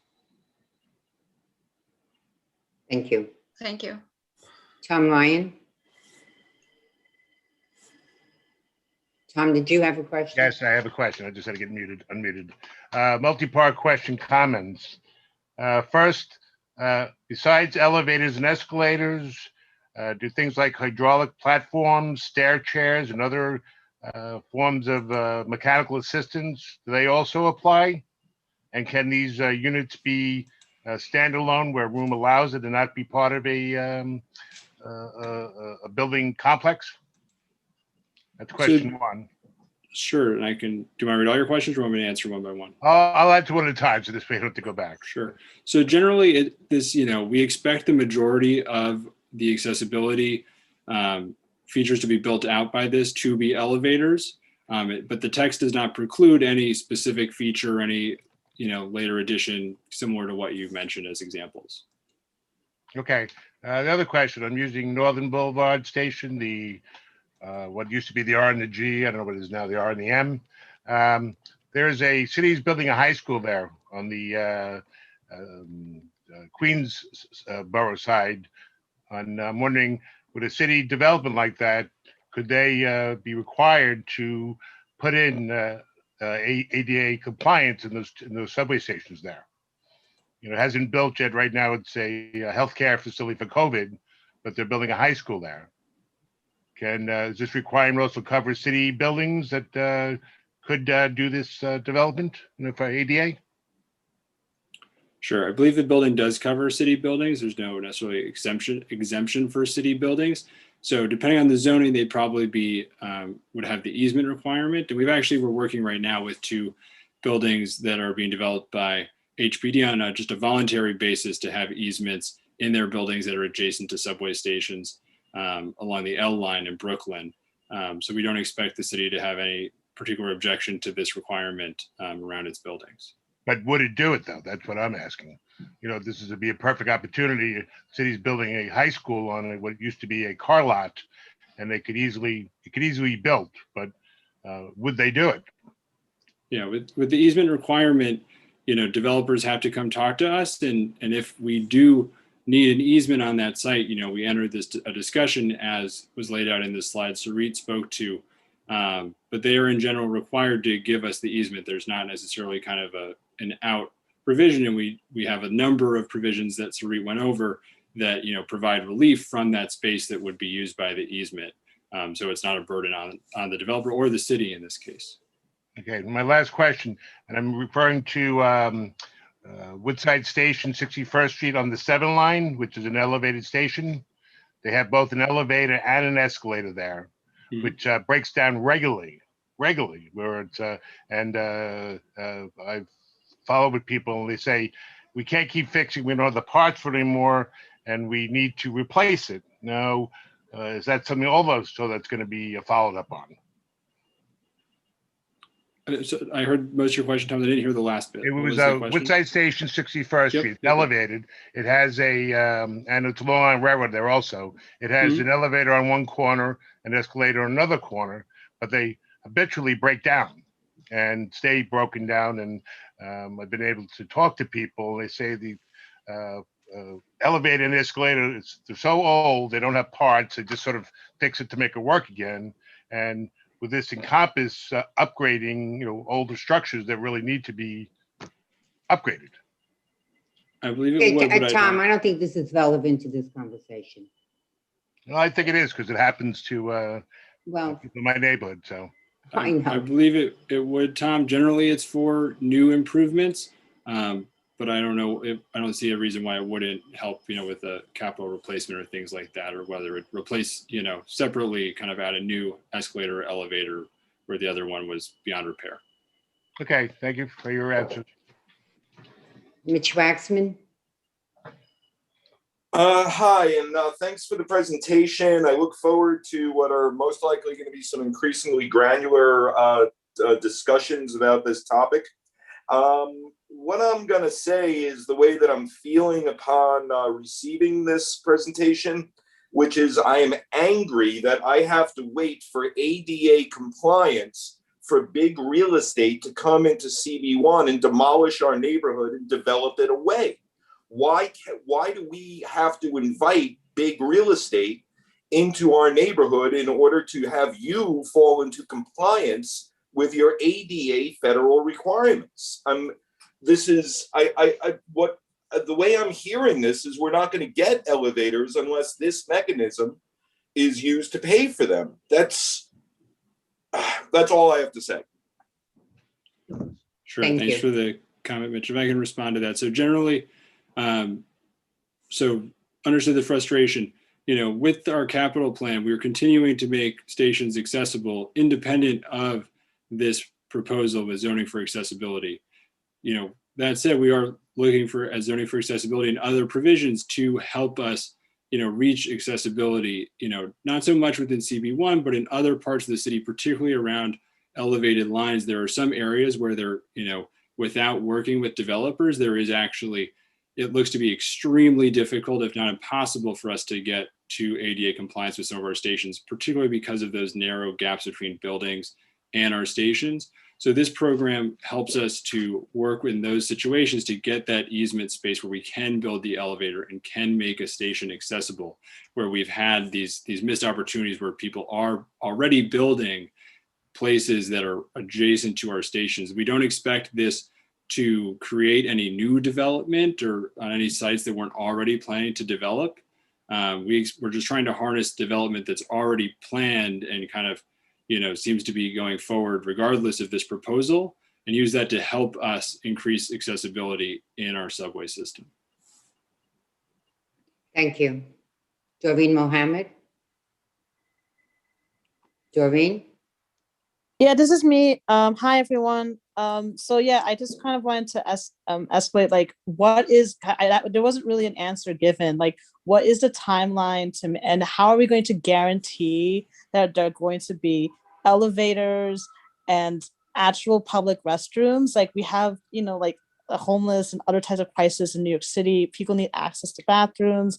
Like, instead of using space for parking, for easements, like, can we invest in actual restrooms that the community members can use? Because, like, it's in such a modern city and country, the fact that, people can't use the restroom, can't go on an elevator and access a train station, get stuck in train stations because people are using elevators as bathrooms and even potentially as housing, depending on the situation. Like, I think we need to have more leadership and an effective strategy plan from elected officials and other folks who are involved in the process.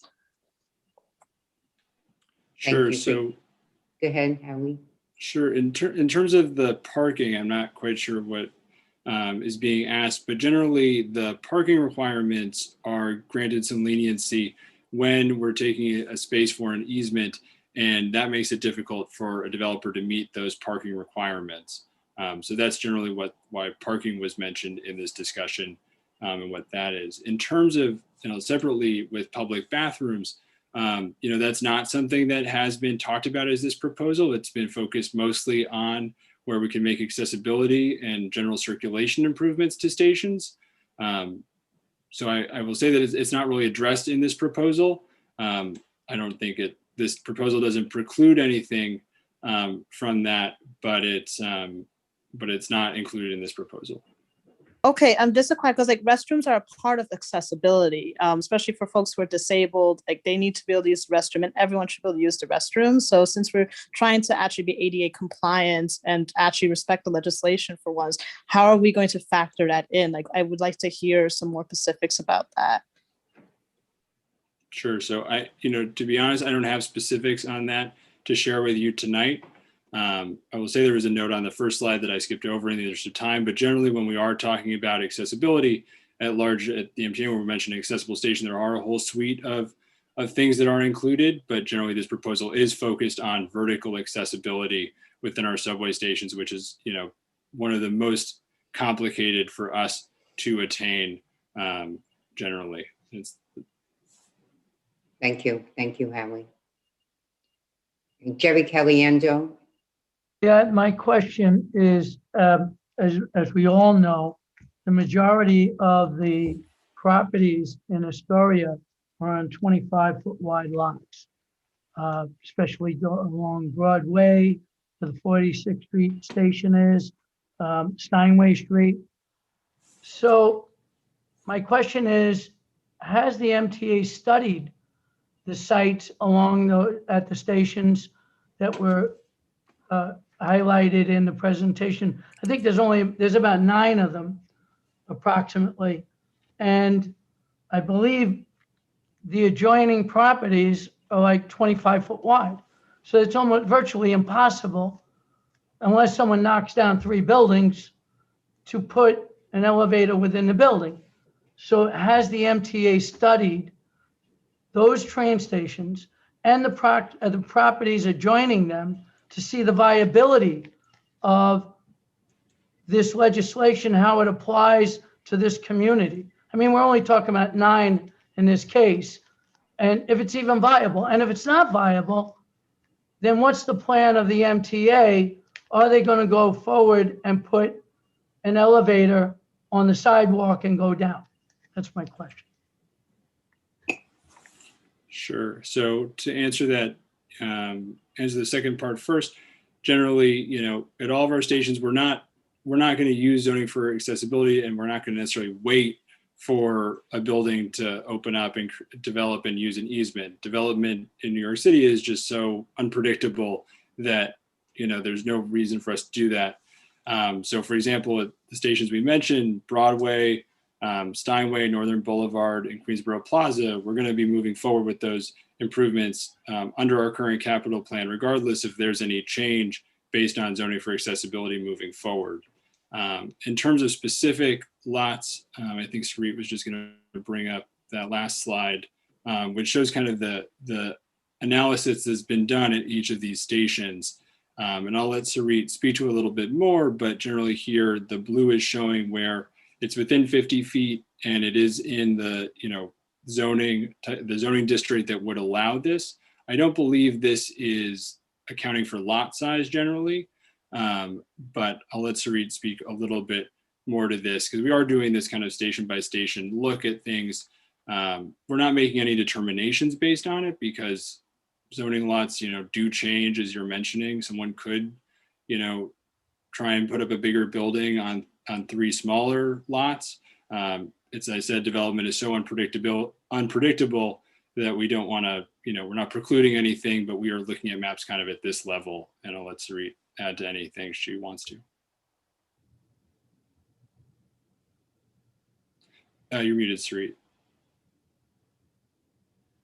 Thanks. So yeah, as you can see on this map, and we actually in the presentation that we sent over earlier today, we did include maps for every single station in Community District 1 that is eligible for the easement. So you can see kind of station by station maps like this that show you the sites next to the station that could be eligible based on distance from the station and the size, or sorry, not the size of the site, but the applicable zoning district.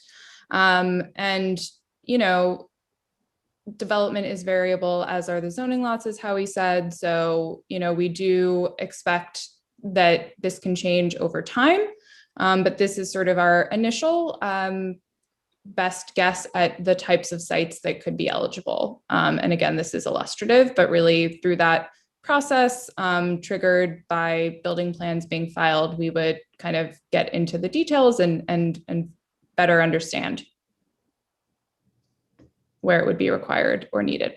And I just see a question in the chat that asks about zoning envelopes or station envelopes. The station envelope, you know, here is just the 50 feet around the perimeter of the station. So it includes, you know, all pieces of the platform, not just, for example, a subway entrance or exit. Okay, Richard Guzami, you had a question? Yes, I got a couple questions. First of all, we brought this up in the committee meeting, but I really think this should be readdressed. I think you should reconsider giving access from the buildings directly to these elevators, especially if it's a disabled facility or community facilities or senior housing, or even with regular buildings. You know, what's the point in somebody being on the second floor having to take up steps downstairs if he's disabled to get to an elevator to go back upstairs? So I think that you should seriously go back and reconsider allowing access at different stops, different doors on these elevators, so people can get into this system without having to go down to the floor, to the road. And Rich, I can speak to that. I got a little more information from our team. And so generally, I think that type of arrangement where a building could have an entrance to an easement or a bonus improvement would be allowed under certain circumstances. You know, of course, the main criteria would be, you know, it can't lessen the overall experience for the general public who's not going into a particular building. But I'm thinking, you know, of the easement at Queensboro Plaza or at Ditmars, you know, where the building, you know, has those business entrances onto the entrance to the station, so that you're right, they don't have to go down a set of stairs to go up a set of stairs, even though it might be in the same building. So I'm thinking more of those. I don't think we anticipate a lot of developers wanting a direct entrance onto that facility, but we're not, I think, at large saying that that's not necessarily allowed. Okay, well, I think that actually some of them might like it. It might be a tool to make it a better quality of life for their tenants or for their businesses. And also the last thing I want to know, just how bureaucracy usually works. Is there a penalty, or what will happen if you take over 60 days to make a decision? You know, every day, every second is cost somebody money. So, and I've just historically seen, you know, bureaucracy always takes more time than they plan on to do anything. It just seems to be the way it goes. Is there any kind of thoughts towards any kind of penalty or any kind of something that, or a positive that can go to somebody that has to wait extra long to get a decision made? So yeah, Go ahead. Richard, your comment was about the timing of this. So generally with the easement, as Sarit kind of mentioned, on some of these decisions, it's going to be very quick. You know, it's going to be a building that is, you know, it is within the 50 feet of the station envelope, but, you know, it's nowhere near the platform. You know, we'd have to build, you know, that bridge would not be such a simple direct bridge as it was laid out in the images. It would be a much longer elevated bridge that's more complicated, and it's not feasible. And so in those circumstances, we have that 60-day limit. You know, that's a maximum. If we don't respond within 60 days, the developer moves forward. But generally, we expect to respond with a much quicker timeline. We have similar kind of programs where the Department of Building flags buildings that are near MTA facilities right now, and we generally try and respond within 10 business days to those proposals. This is a little different than that, but in general, MTA, we're trying to work more efficiently to, you know, when people are kind of coming to us and saying, do you need assistance with a station in whatever way it is, we can be very responsive to that and not hold up their process. So I hope that answers that question a bit. Well, the answer is that I just hope it's reality. Thank you. We have a question in the chat from Andy. I don't know if he had to get off. Has the MTA considered working with existing businesses? Or do you expect a private developer to take over existing businesses to build new buildings under the pretense of helping accessibility? So when you say existing businesses, I don't know if Andy can speak, but just a clarifying Oh, you are. question. Okay, go ahead, Andy. Thank you. Go ahead, Yeah, Andy. you can respond. I just thought it would be easier to type the question. Oh, no, appreciate it. I'm just curious, when you say existing buildings, do you mean kind of in a business right now or in a building right now, or what do you mean? Yeah, for example, you're using Broadway or even 30th Avenue. There's many mom and pop shops who are in the catchment area, whether they're corner stores, bodegas, or even existing restaurants. Have you tried to work with the existing businesses to see if they would be willing to work with the MTA to grant an easement and work together to make sure that business continues to exist in the area? And if not, then I guess it's just going to be up to private developers to take over the building and build something new. Sure. So generally the easement requirement applies, when there is new development or an enlargement that impacts the first floor. And so businesses are impacted because generally with the easement, we're going to use some part of the first floor, and that was previously occupied by a retail business. And so we're not there's really there's no part of this requirement that would impact those businesses right now. There are voluntary parts of this easement, depending if you don't kind of meet all the criteria, but you're within 50 feet of a station, a building can approach the MTA and DCP about providing an easement. That's something that is going to be included in this proposal. But in terms of working with current businesses, it's not something that's necessarily a part of this proposal, because we're not really trying to create new development. We're just trying to harness development as it's happening. We're not expecting this to change the development patterns in Astoria or elsewhere in the city, if that makes sense. Because we don't necessarily, in all cases, have to have these easements to move forward with accessibility. I think if that were the case, we would start approaching business owners and talking more with buildings if we needed some type of easement. But that's generally not necessarily the case in Astoria. But I think, I appreciate the endeavor, but it's clear that one of the whether intended or unintended consequences here will be losing a lot of these businesses, because some other developers are going to come in and say, we're going to build a bunch of apartments. And then, we're also going to have an elevator, which we all agree that we need, but that's going to end up being the result. Yeah, and I guess, Andy, what I'd say is we're kind of trying to be, kind of neutral on that process and say, we've structured this proposal so it doesn't encourage more of that process to happen. But as we're seeing it happen, as we're seeing kind of missed opportunities across the city, because this is happening, we want to be able to use that development to help us increase accessibility in the transit system. But we're trying to be very deliberate about this proposal, that it doesn't incentivize that development more than the process kind of is right now, if that makes sense. Yeah, that's right. So the zoning relief that would be provided for an easement really is just replacing in kind the floor area or height that could potentially be lost directly from the easement itself. It's not going above and beyond that to tip the scales in favor of development. And we did a lot of careful analysis of this to ensure that it's really just kind of the minimum needed to kind of restore the underlying permitted floor area and design permissions. All right, thanks for hearing the question. Thank you. The last question, Kathleen Warnock. Yes, hi. As you've heard from Doreen and Mitch and Andy, there is a certain amount of, I would say, suspicion and cynicism about this project, because it is, of course, as Doreen said, deplorable and awful that there is no accessible way to get to these train stations, and also because of Mitch, that we are dependent upon developers to bring in the way to make them up. So I think overall, in your opinion, is there a way for the city to be responsible for doing this for itself? And even if the developers come in and create these elevators, how long is it going to take? I've lived in Astoria for 27 years. And I loved the redevelopment of the Broadway station with its beautiful stained glass, but that was strictly cosmetic. And right now there is no way at most of the stations for people who have any kind of disability to get to public transportation on the subway. There was actually a question in there. How long is it going to take? So Kathleen, I don't have an estimate on how long it's going to take before the entire system is accessible.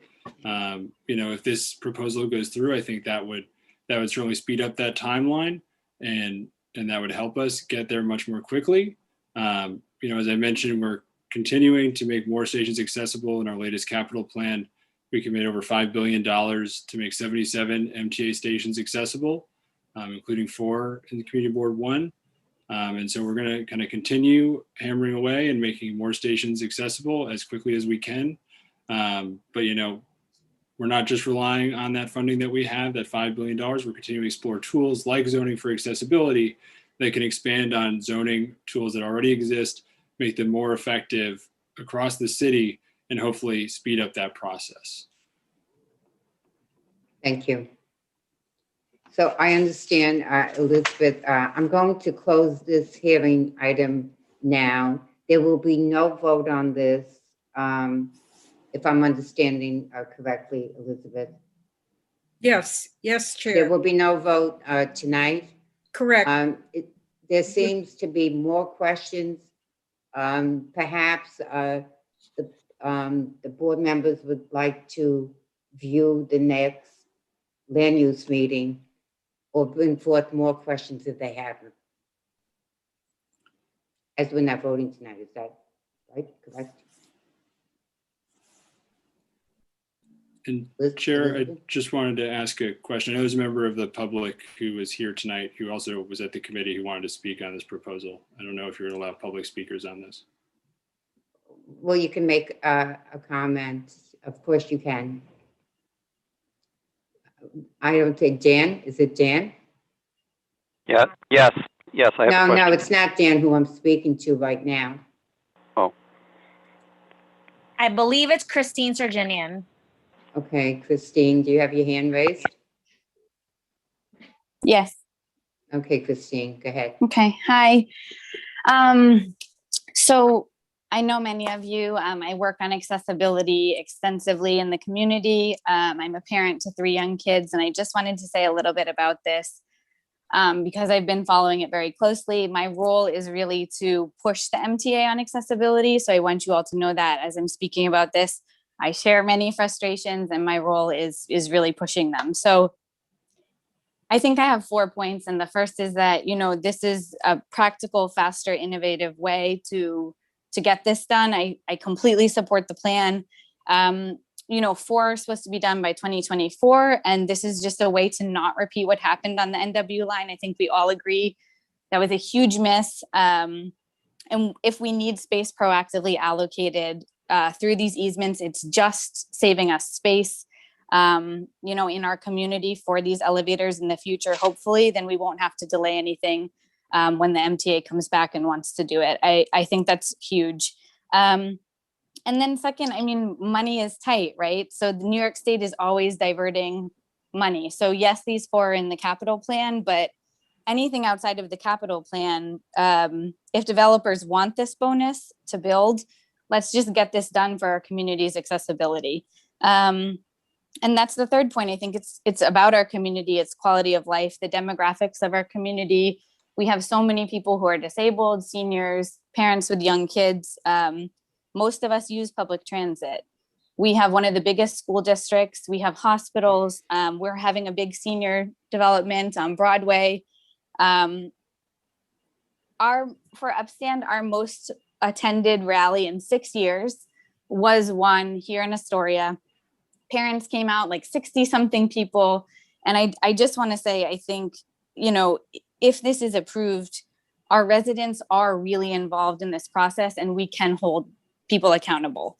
So I'm in great support of this plan, and I just wanted to be able to say that. Thank you, Christine. Thank you. Diana Limongi. Limongi, close. Limongi, okay, thank you. I had a question because as they were presenting, I was trying to picture where exactly you would have to build these elevators, right? Because they have to be you have to be able to go to the first floor, you know, to pay, right? To go in through the you know, put your MetroCard in or Omni or whatever. And then there has to be a second elevator inside, right? So the image with the blue that you showed, it just seemed like that was like, it just seems to me, thinking of where the pavement and the stalls are, it seems to me that it's very, very limited in space. Like the elevators would have to be in those four corners that feed into that space, as opposed to, you know, the elevator can't be at the end of the line because there's nowhere to enter there. Or am I not thinking about that properly? No, I understand what you're saying, Diana. That completely makes sense. And so one of the things that I think that help answers is that there's two parts. One of the things we are exploring, and I don't know if anyone's visited the new Court Square entrance to the E&M platform that has a new elevator built by the developer, but it goes straight from the street to the platform. And as part of the improvement, they built out new turnstiles, so there was not the need to stop at a mezzanine level and then take another elevator down to the platform, if that makes sense. There are some limitations to it, but generally it helps. With one elevator, you can make at least one platform fully accessible more quickly. But generally with the easement, you know, some of those will just go to a mezzanine, and then the MTA would need to come back and build the elevators within the station that aren't within a building footprint, that are from the platform to the mezzanine. And so that's kind of what would happen is so we'd have the easement set aside, and then the MTA would add the station in the capital plan, or it would already be in the capital plan to be made accessible. And because of that easement, it would be that much easier, that much quicker to build out that elevator from the street to the mezzanine. And as part of that same project, we'd be building the elevator from the mezzanine to the platform ourselves. And it just kind of takes care of those concerns around the underground infrastructure, and all of the siting and the sidewalk widths and all of those things that make these projects that much more complicated and time consuming, if that helps answer the question. And with the bonus, actually, developers at those few stations will actually be able to make those improvements within the station, like a mezzanine to platform elevator, that are completely within a station as well. Thank you. Thank you, Howie and Sarit, for taking all these questions. Right now, we're going to close this public hearing item. And I believe the committee is going to take this up at their next meeting. So thank you. Thank you. And of course, feel free to reach out if any other questions come up. Thank you. Thank you. Elected officials or the representatives, does anybody want to speak? Elected officials or their representatives? Hi, this is Assemblywoman Jessica Gonzalez Rojas. Good evening. Good evening. Can I go ahead? I don't know. Sure, if there's you may. order. Yes. All right. Hi, everyone.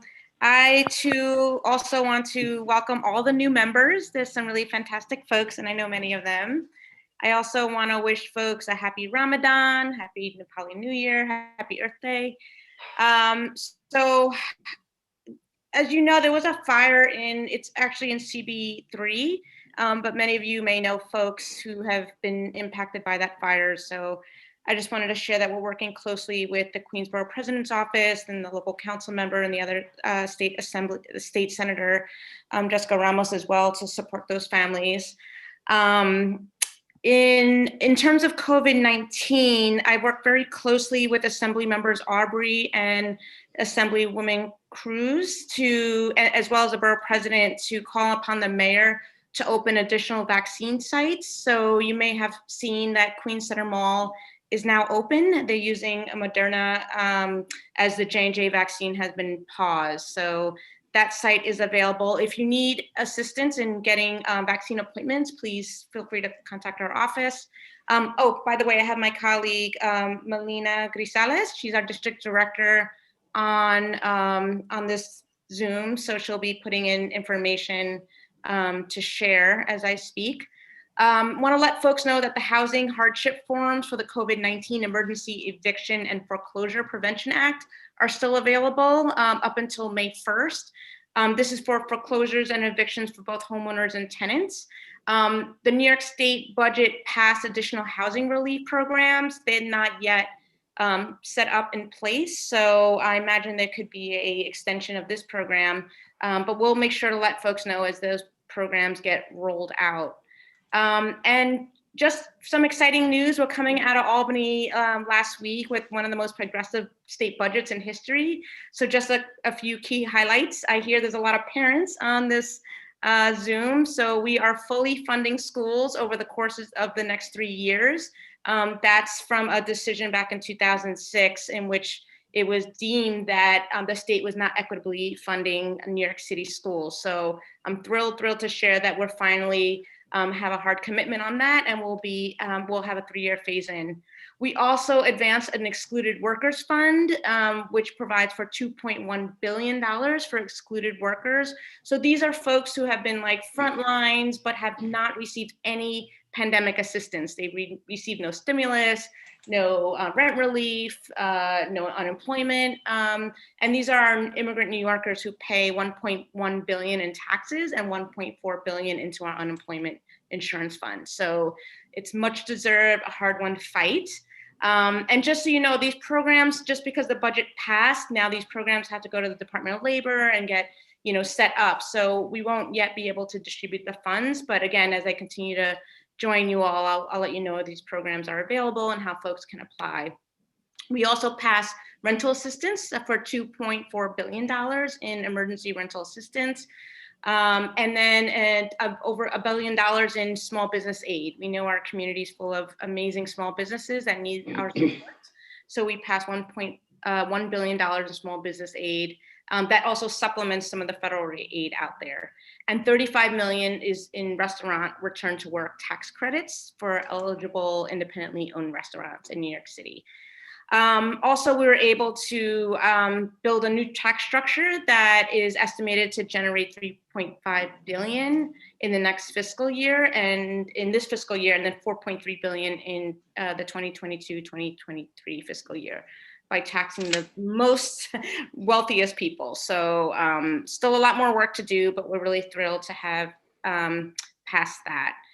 In terms of events, we held a town hall April 8th on domestic and intimate partner violence. And this Saturday, we will be hosting an upstander training. This training will be from 11 to 12 in Traverse Park in Jackson Heights.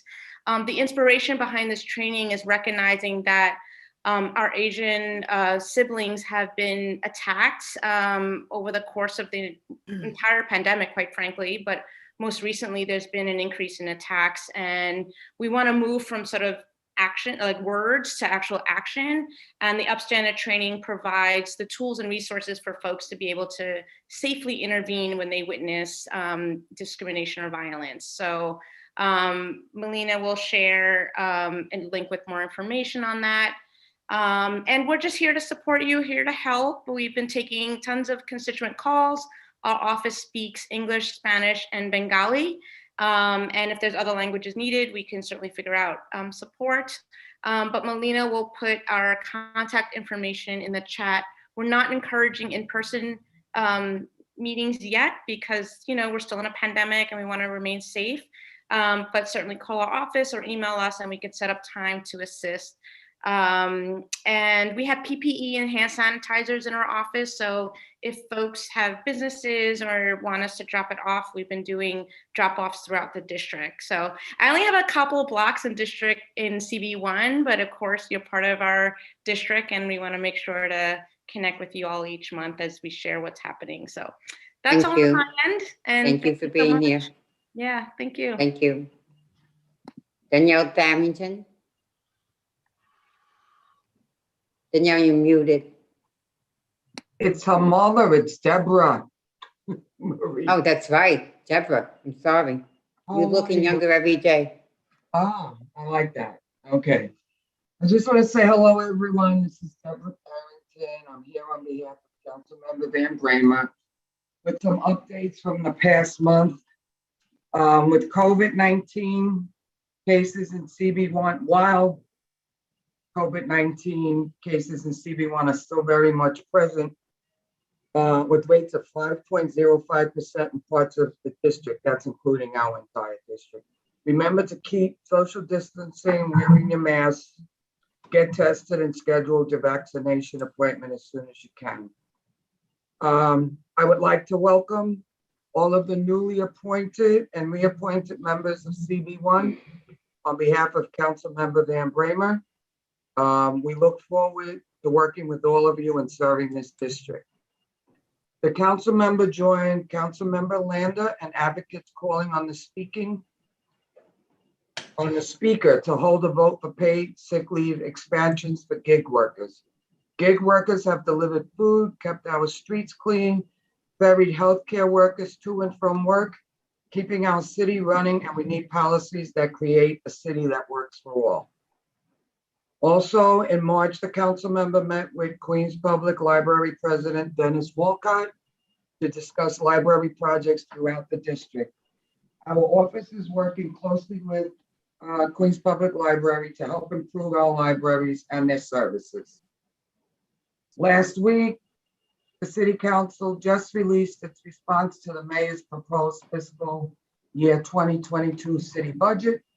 As always, the CM will be fighting for a more just and equitable budget, which must include culture and libraries as priorities. Now, on a personal note, I would like to thank everybody. It's really good to be back here. And I just want to say, whether you sent a card or condolences, attended the wake or the funeral, some people even contributed to fighting pancreatic cancer. I just want to thank everyone for their condolences and support. That's for myself and my family. And I'd like to say that the floral arrangement, the floral piece was absolutely gorgeous. So I did get lots of messages and things, and we do appreciate it. Thank you. Thank you, Deborah. Jan Brown. Hi, everybody. I'll be quick. I know there's a lot of people here. I appreciate your time. It's good to be here with you all. And congratulations to the new appointees. From the Queens District Attorney's Office, I have one event to announce. National Crime Victims' Rights Week. There's an event tomorrow night, Wednesday, April 21st at 5 p.m. It's a live Zoom program. It's going to, the theme is supporting victims, building trust and engaging communities. Part of the speaker panel from the Queens DA's office is going to feature the Bureau Chief of our Special Victims Bureau, the Bureau Chief of our Hate Crimes Bureau, our Homicide Bureau, Human Trafficking Bureau, Domestic Violence Bureau, and our Rehabilitation Programs and Restorative Services Bureau. You can register for free, of course, at queensda.org to attend and be a part of this event. There'll be other guest speakers as well as poetry performances, and that is on the DA's National Crime Victims' Rights Week event tomorrow night at 5 o'clock, queensda.org to register. Thank you, everybody. And I put my contact info in the chat. Thank you. Oh, I should do that. Thank you. Just want to introduce Maricela Cano is here, Director of Community Boards. Maricela, are you still on the call? Yes, I am. Good evening, everybody, and congratulations to all the new appointees and the reappointees. It was definitely a very, very long process, a very arduous process, but we got through it, and I think the borough president definitely wanted to diversify the boards, and I think that is a reflection to what Queens is about and what community board was about. So congratulations to all the new appointees. A couple of announcements. Tomorrow, the Queens Borough President will be holding a press conference on the steps of Borough Hall regarding the Derek Chauvin verdict. So if you can join us, it's at 3 p.m., rain or shine. If it rains, we will have it at the atrium, but still at Borough Hall. This Sunday, April 25th at 11 p.m., there will be a rally in front of Flushing Town Hall regarding the, it's called the Queens Rises Against Hate. So if you'd like to join us, I have put my contact information in the chat. You can email me, but we have a flyer. And this will be a rally, I believe, with Congresswoman Grace Meng as well. So if you can join us, we'd be happy to have you there. Saturday, May 15th, the Queens Borough President is also hosting a bicycle jamboree.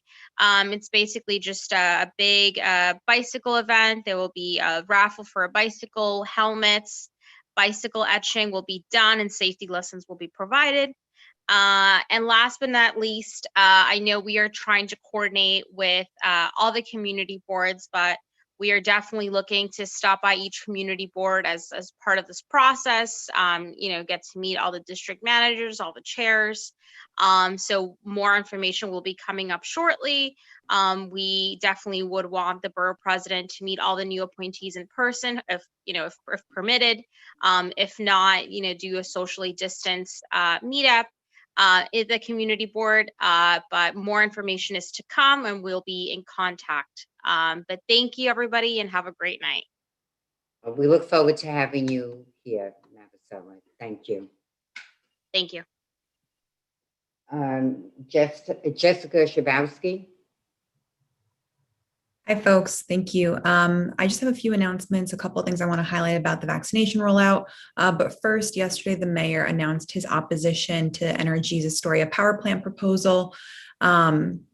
So I know that that's been really important to the community, and he expressed his opposition to using frack gas in favor of projects that explore options for long-term energy storage and renewable generation while maintaining the reliability of the grid. On the vaccination front, we had FDA and CDC guidance issued to pause the Johnson & Johnson vaccine rollout due to extremely rare cases of blood clots, though I would note that New York City has had no cases of the blood clots issue. So we've continued the administration of the Pfizer and Moderna vaccines, and the homebound program rollout has continued with the Moderna vaccine. We also expanded the number of walk-in vaccine sites for New Yorkers 75 and older at city-run vaccine sites. And then last week, we also expanded that to those who are 50 and older. So we continue to really roll out that walk-in appointment style, which is really working for people who just need that more flexibility. We've also started to roll out the launch of mobile vaccinations with mobile vaccine vans and buses, and those will be traveling throughout different neighborhoods throughout the 5 boroughs as we continue the rollout over the next few months. I also just want to note that the mayor announced the launch of the City Cleanup Corps, which is a New Deal-inspired economic recovery program that will be creating 10,000 jobs under Parks and DSNY, and I will be putting the link to that jobs posting afterwards. Thank you. Thank you. Oni Brooks. Oni, are you here for the Congresswoman? Hi, and thanks to Florence and Marie for letting me say a few words for the Congresswoman. First, I'll read her statement on the Derek Chauvin verdict. As I watched the video of Derek Chauvin kneeling on George Floyd's neck for more than 9 minutes, it was clear to me that the American public was witnessing a murder. Today's verdict affirms that. We cannot sit by and allow any other Black Americans to be killed by the police due to the color of their skin. We need systemic, bold, and comprehensive reform of our criminal justice and policing systems. The House passed the George Floyd Justice in Policing Act in March, and now the Senate must do the same. And even after this bill becomes law, we still have much more work to do. We need to invest in communities that have been over-policed and in programs that aim to cut the school to prison pipeline. We need to look towards programs that dispatch mental health professionals when someone is in a mental health crisis, rather than criminalizing this behavior. And we need to pursue the people-to-people work that can help our communities by addressing systemic racism and bias head-on. Nothing will ever bring George Floyd back to his family. However, the tireless work of millions of Americans marching for peace, along with today's verdict, is a step in the right direction. That's the main thing I wanted to add to tonight, but I also want to say that she's in Washington now, and she's working on the DC statehood bill, which is going to be very important, Family and Medical Leave Act, and she also would celebrate the fact that this fracked gas plant in Astoria looks like it's not going to be built because we want to invest in alternative and renewable infrastructure. Thank you. That's about it. I'll keep it brief tonight. So thank you, everybody. Thank you. Are there any other elected officials or their representatives who wish to speak? Yeah, hello. Go ahead. Okay. Karita, go ahead, please. Okay, my name is Kartika. I'm from the Office of Assemblymember Mamdani. I first want to say congratulations to all the new appointees and all the reappointees. And I will also keep it brief since we know we have been here. I'm about to put these things in the chat, but the Assembly member is currently breaking his fast for Ramadan. For those who don't know, the time after sunset, or Muslims who celebrate Ramadan fast all day, and after sunset, they break their fast with their first meal, that's iftar. So our office has been working together with the offices of Senator Gianaris and Senator Ramos, and we've been able to provide meals to those in our community who have not been able to access food in order to break their fast. So we had a hot food distribution tonight. We will be having hot food distributions every night at mosques across our community. And the full calendar will be posted on his Instagram, Facebook, and Twitter, and also will be emailed out to our email list of constituents. But I want to take a second to thank you because although some of the money came from our offices, $5,000 came from our neighbors, and we did a fundraiser, and everyone was quite generous, and it would not have been possible to feed these people without your generosity. I know many people here have also contributed and supported this fundraiser. So thank you all so much. It's amazing what we can all do together. And next, we will be having our public town hall. It'll be virtual on May 6th from 6 p.m. to 7:30 p.m. To attend, the information to attend is at bit.ly/8036budget, and I'll put this information in the chat. And during this town hall, we will be covering the programs in the budget, as Assembly Member Gonzalez Rojas mentioned earlier. There are programs for rent relief, for small business relief. We'll be giving updates on the statuses of those programs and how they will be rolled out. The information we know about their application process, everything that we know at that point, we will be sharing. And we will also have 30 minutes for a community-wide conversation. And also, we've been in touch with many of you who have called our office, and we provide many similar services to those that Assembly Member Gonzalez Rojas mentioned earlier. So to email, you can contact us at 8036@nyassembly.gov, and you can call at 718-545-3889. I'm about to put all this information in the chat, but that's all I have. Thank you, guys. Thank you. Thank you. Iraq, you have your hand up? Yes, I have a quick question. It's just, if I may, it's regarding the bill that was introduced in the Assembly by Assembly Member Gonzalez Rojas. A6235 is to establish a standing advisory committee within the MTA to improve bicycle and pedestrian access. I've been emailing the email on your website for Assembly Members Laura Amani. And I have not received any response. I just want to know if he's supportive of this bill and he's thinking of sponsoring anytime soon. Okay. I don't think I think she's off the call. Oh, okay. I'll email her. Okay, why don't you email, that's better, email directly to her anyway. Rec. Well, hopefully I get an answer this time. Thank you. Yeah, thank you. Ms. Phillips. Hi, thank you. Good evening, members and leadership of Community Board 1. My name is Najee Phillips, and I'm a constituent liaison and field representative for Congresswoman Ocasio-Cortez. Thank you for having me tonight. Daniel will be headed out on parental leave shortly, and I'll be covering for him while he is away. Unfortunately, he isn't able to attend tonight due to personal reasons, but he sends his regards and wants to wish you all a good summer.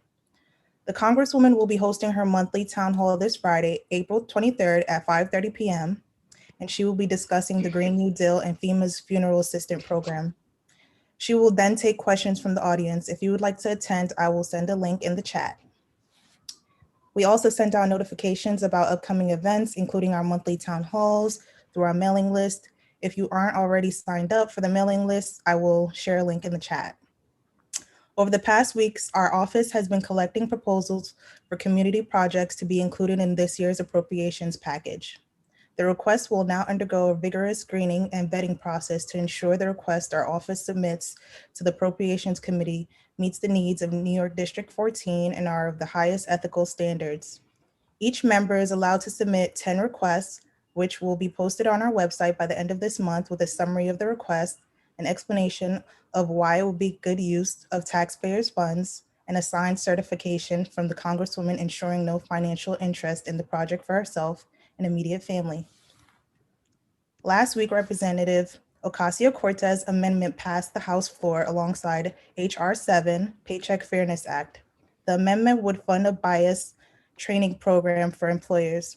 The amendment requires that all training programs established must include an overview of how structural issues may cause inequitable earning and advancement opportunities for women and people of color, and assist employers in examining the impact of a range of practices on such good opportunities. On April 15th, the Congresswoman, along with U.S. Senators Kirsten Gillibrand, Representative Pascrell, and Representative Marcy Kaptur, called on Congress to implement postal banking pilot programs in rural and urban communities across the country and push for $6 million in funding for USPS in fiscal year 22 to carry out the pilot programs to expand non-bank financial service offerings. Okay. Our office continues to assist constituents with federal casework. Our staff continues to work from home, and we continue to accept cases on our website at ocasio-cortez.house.gov. Last year, the Congresswoman and Senator Schumer worked together to pass FEMA funding for funeral assistance for the families of victims of the COVID-19 pandemic. Starting next week, those funds will be available. Applicants will need a copy of the death certificate and proof of funeral expenses incurred. Interested applicants can call 844-684-6333 to apply. Thank you. I still have a little bit more. Okay, a little bit. Okay. This is a reminder that our office is participating in the Congressional Art Competition in collaboration with art teachers across districts. High school students must submit entries to our office where a panel selects the winning art piece to be displayed in the halls of the U.S. Capitol building. The deadline is this Friday, April 23rd. If you want to participate or know anyone who wants to participate, I will drop the link in the chat. That's all I have. If you have any questions, you can email me. Thank you. Thank you. Mary Jo Bider. Mary? Yes. Thank you, Madam Chair. Good evening and congratulations to all the new members. I want to convey Senator Ramos's greetings to all of you who are celebrating many events. Happy Ramadan, Vaishaki, Chaitra Navaratri, and Shubha Navabarsha. As I mentioned in the last meeting, that Senator Ramos cares about Astoria and she is against the fossil fuel-based power plant. She has already passed a bill that created enhanced public participation processes for all the major energy plants.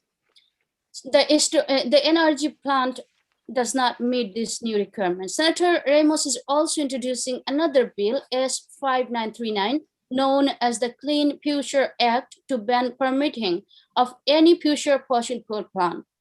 This will apply to NRG in Astoria, the Astoria Generating Company plant in Brooklyn, and the Dance Kamar plant in Newburgh, New York. For our district office, actually, like after Assemblyman Gonzalez Rojas's, speech, there's like hardly anything left. So as there is a new bill passed about the Excluded Workers Fund, we are receiving a lot of calls. Just hold on, I'm sorry. Here I am on Zoom. We are receiving a lot of calls from the constituent about how they can access those funds. We are still waiting for the process to know more about what are the process for application, so we can get ready to help the constituents. Most of our team members are still working remotely. If any one of you needs to reach out to our office, please call us at 718-205-3881. I'm gonna also post this information in the chat. Thank you again.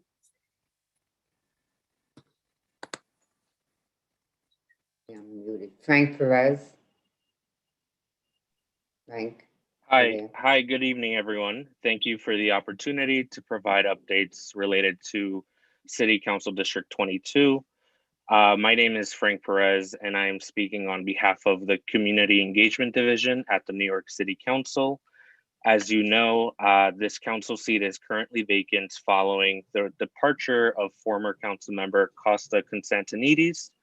The office remains operational and staff are continuing to assist residents with constituent services and district concerns. If you live in Astoria or parts of East Elmhurst, Jackson Heights, or Woodside, our office is available to assist you remotely. And of course, this applies to all of CB1. You can reach us directly by calling 718-274-4500 or emailing us at district22@council.nyc.gov. Our hours of operations are Monday through Friday from 9:30 a.m. to 4:30 p.m. Thank you for this time, and I just wanted to congratulate all of the new community board appointees. Thank you. Thank you, Frank. Havis Khan. Thank you, Madam Chair. I believe I might be the last elected rep, so I'll be so very, therefore, very quick. you're going to be the shortest, Frank. I will be the shortest. Okay, thank you. So I'll just mention two things, and I'll drop the links in the chat. Number one, congratulations to all the new members. Looking forward to working with all of you. This is the month of Ramadan, and the Controller's Office, and also Vaisakhi, and also Navratri. The Controller on April 13th released a plan called Iftar on the Go. We're doing a 5-borough-wide distribution of free halal hot meals. But coupled with that announcement was an announcement on the city's food programming and how inaccessible it is to so many undocumented communities, Muslims and others that have religious dietary restrictions. And also coupled with that was using the month of Ramadan to really amplify vaccinations in communities and places of worship. So I'll drop that in the chat. The second item that I'll drop in the chat is last week we've released a letter to Secretary Pete Buttigieg on transportation needs in New York City. And it talks a lot about highway infrastructure, how disruptive that is to health inequities, but also accessibility. And that was a conversation that this board just engaged in very comprehensively. So I'll drop that in the chat. It talks about how we need public funds to pay for an accessible transit system. These repairs must happen immediately. We can't throw up our hands and wait for things. Public funds must be used to make them happen. I'll drop that in the chat. We have a federal government, they can make that happen. So I'll drop both of those, and then feel free to reach out to me, to all the new members and the old members, if there's any constituent cases or issues. Stay safe, y'all. Thank you. Thank you, Harris. And now I'll call for a motion to adopt the March 2021 minutes. Motion. Second. Second. Unanimous. Any objections? Okay, unanimous. Thank you. Our chair's report. I'm just going to very briefly mention, as many of you know, Councilman Constantinides' wife has passed away. I just want to give you the funeral arrangements very fast. The wake is Thursday from 4 to 9 at Faranga. And the funeral is Friday, April 23rd, 11 a.m. at St. Joseph's Church on 30th Avenue. Thank you for giving me on that. Right now, I'd like to ask our new board members, when I call them, to say 1 or 2 sentences about themselves. Madam Chair, you froze. We lost the information. Your feed froze, so you may want to repeat the information, please. Okay, I'll put it in the chat. In the meantime, I'm going to call on our new board members to say a few words about themselves. The first one is Helene Abiola. Sorry, I missed what you have to say. You can say a couple of sentences about yourself, whatever you choose to. Okay, I've lived in Astoria for the past, well, first, I'm Helene Abiola. I've lived in Astoria for the past 3 years or so. I'm a mom to a almost 5-year-old who attends school in Astoria as well. I work in public health, actually, for the health department. A lot of work on COVID-19 pandemic, actually. And I'm really excited to join the community board this year. Thank you and welcome. Thank you. Soma Brahmanadam. I know I'm mispronouncing that. Soma? Hi, good evening. Sorry, I'm just adjusting. Can you hear me? Yes. Okay, great. Thank you so much for having me on the board. This is such an honor. I'm a vascular surgeon. I work at Mount Sinai, Queens. I've been here for about 5 years. I'm going on my 6th year now.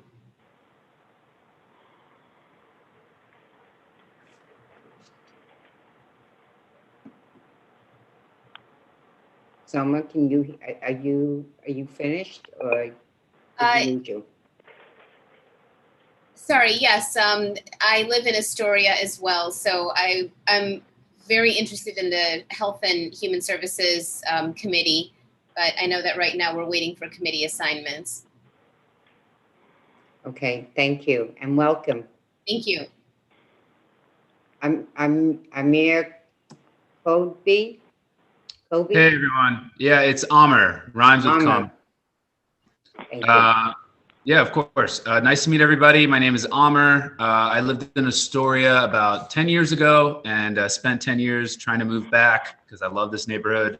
I finally moved back a little over a year ago and hopefully back for good this time, which is why I applied to join the board.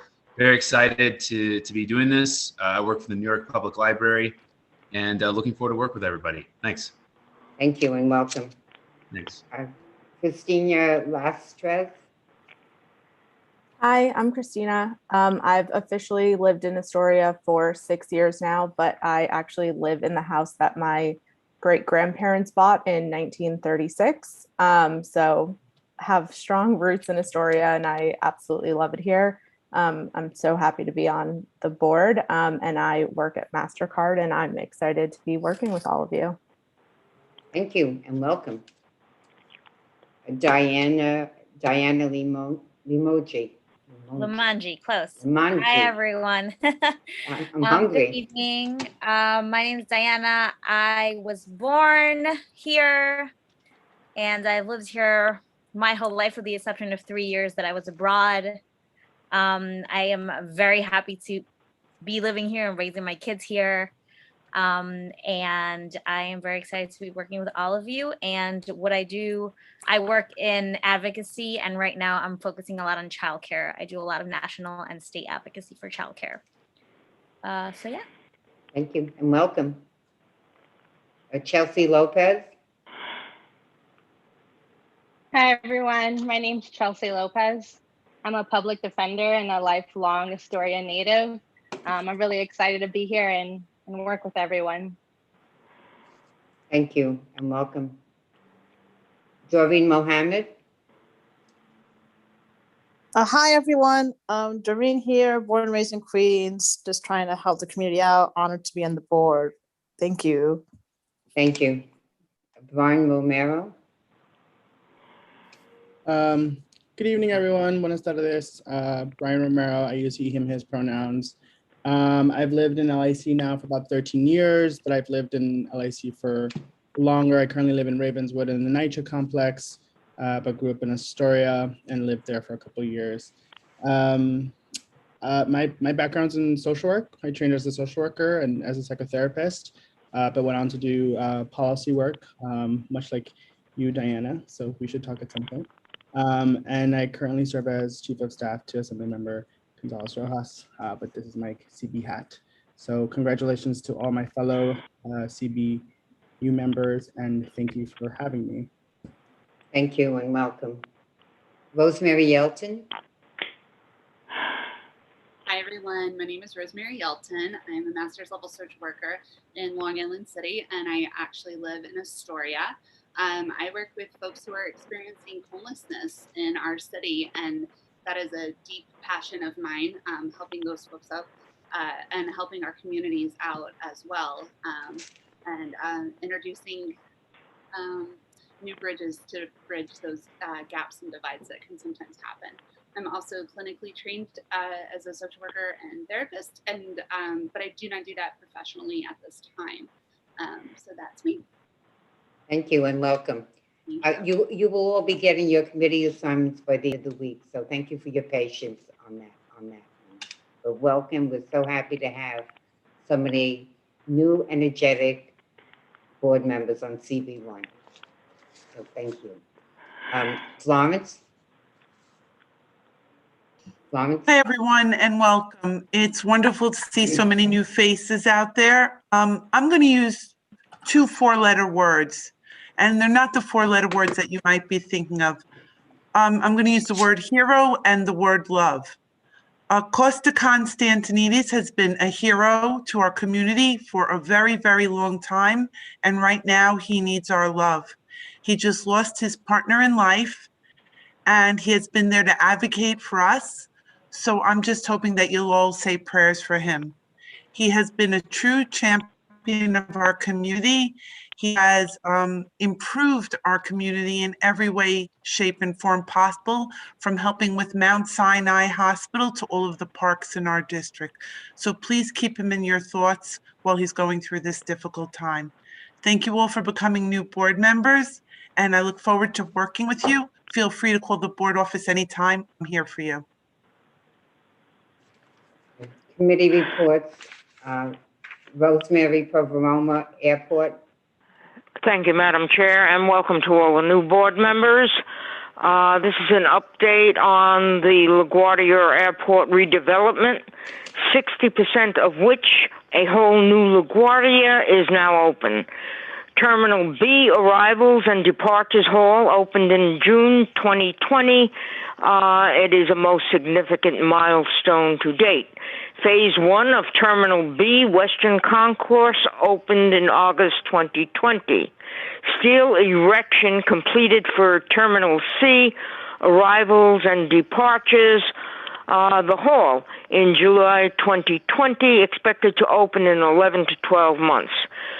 The proposed AirTrain LaGuardia, controversial and opposed by many community groups and Senator Jessica Ramos. However, the FAA issued final environmental impact statements in March 2021. After their independent, thorough analysis, FAA selected the Port Authority's proposed project as its preferred alternative. More than 80% of all comments submitted about the project were in support. Port Authority announced a package of community benefits that would come with AirTrain LaGuardia, including $50 million investment in Flushing Bay Promenade and other local parks, 3,000 union construction jobs, including a pathway to union membership for local residents, 80% local hiring requirements for long-term permanent operations and maintenance jobs, educational programming, including full tuition college scholarships for local residents, and STEM summer camp for 700 middle school students over 4 years.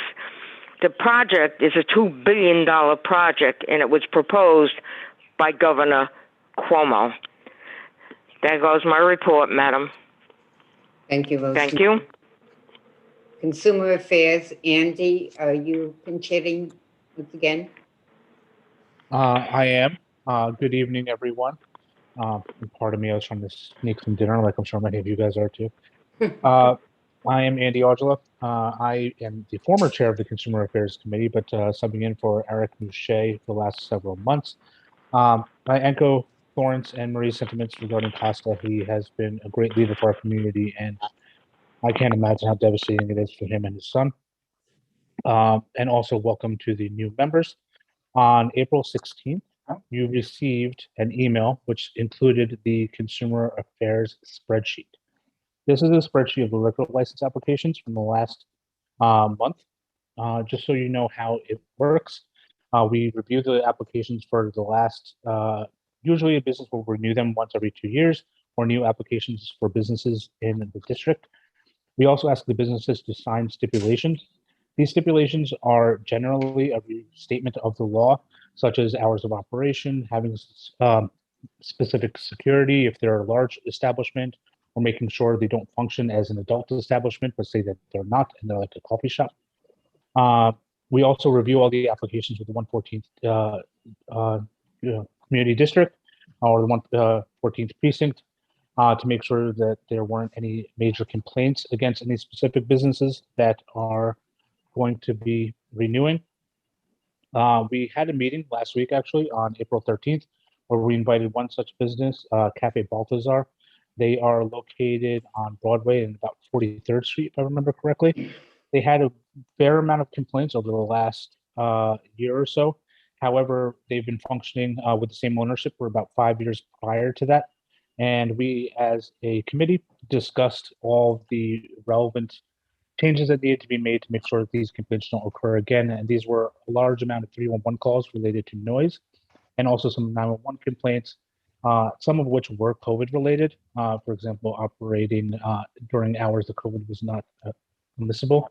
While these are very egregious issues that we discussed with the business, our committee voted 7-1 to still approve their application, based on the fact that this has occurred over the last year, and we understand how difficult it is for local businesses to survive currently, and the owner did express willingness to make sure that they comply going forward.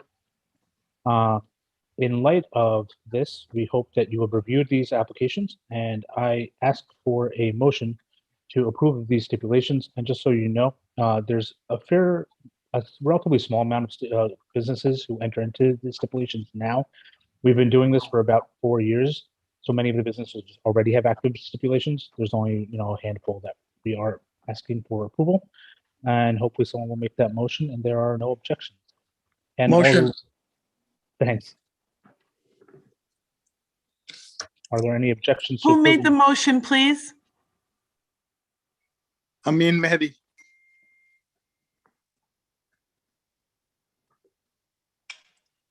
Is there a second? Is there a second? Second. Thank you. Are there any objections? Seeing none, the motion carries. Thank you, Andy. Have a good evening, everyone. You too. Environmental Protection, Antonella Di Severio. Good evening. I echo the previous comments on Costas and the new members. I'll try to keep this brief. On April 13th, the power company Equinors Beacon presented their proposed plan to run cable through our area, either down Leicester Creek or along the periphery of the waterway on the northwestern part of Astoria, along with a potential converter station to be housed in that area. The energy will be powered by wind and provide renewable energy to the grid. They will keep the board office apprised as the project progresses. On May 4th, we will have Timothy Skokel, who is a PhD senior research fellow with the National Institute for Science, Law, and Public Policy. There's a big health concern regarding the placement of 5G cell structures on poles close to residential houses, along with the problem of decreasing property values as a result. An alternative to this technology is broadband, which has been adopted in other areas as a safe and viable alternative.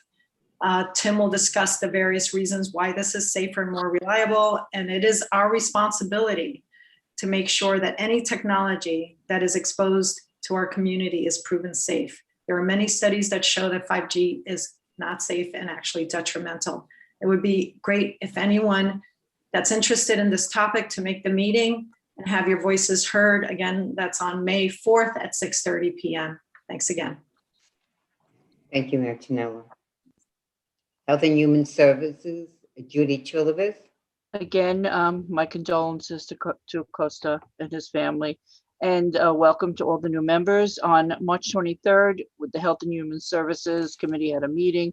We had a guest speaker, Mr. Che No, from the New York City Department of Health. He went over a lot of interesting data on COVID-19. He also discussed all of the updated vaccine information, as well as the schedule for school and restaurant openings. He answered several questions from the attendees regarding the vaccines or COVID information. And he shared with us several links that Florence emailed out to all the board members. And that's my report. Thank you. Land Use and Zoning, Elizabeth Ariano, Jerry Caliendo. Elizabeth? Yes, good evening, everyone. I think the first order of business is to have the vote on the BSA item that we had a public hearing on. If at this point, the committee had met with the applicants, as I had said before, twice, and had received a number of whoever that is, had received information that satisfied or responded to their concerns, many of which were voiced tonight. And we voted on unanimously at the time recommendation to recommend approval of the application. So if we could have a motion on the floor to begin discussion and then a vote. Can we have a motion? on the Motion. floor? Motion to approve. This is from Richard. Okay, Richard. Okay, now I guess we'll go for comments. Correct. We can open it for discussion at this point. Who seconded that? Did someone second that motion to approve?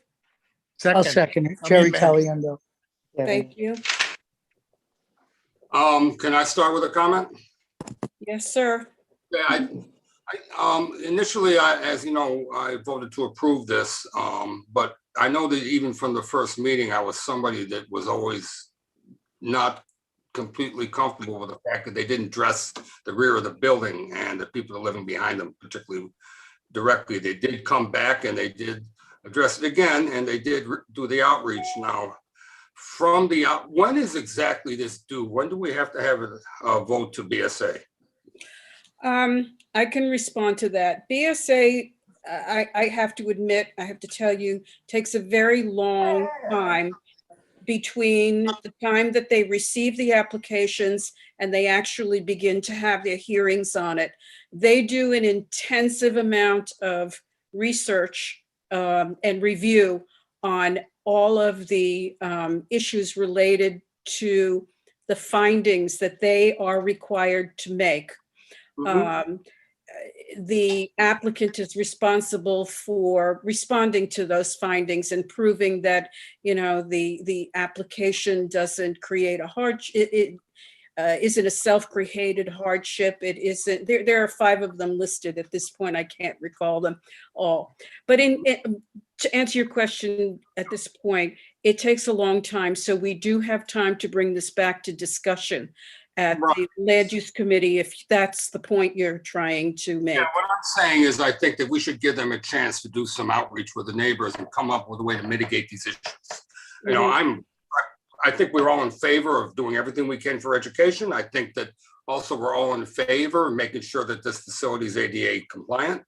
But I also think that they need to do some outreach to the neighbors and figure out a way, even with what I suggested about somehow getting the neighbors involved with the school itself. maybe there are things that can be done. So let me stop you there, Richard. I want you to know that at this point, you can make that as a suggestion, but it's not an issue of the variance. The variance is very strict on how it is granted. And it's those 5 findings, and it has nothing to do with things like community, the relationship between the neighbors in the community and the actual physical building that the Board of Standards and Appeals would permit them to construct.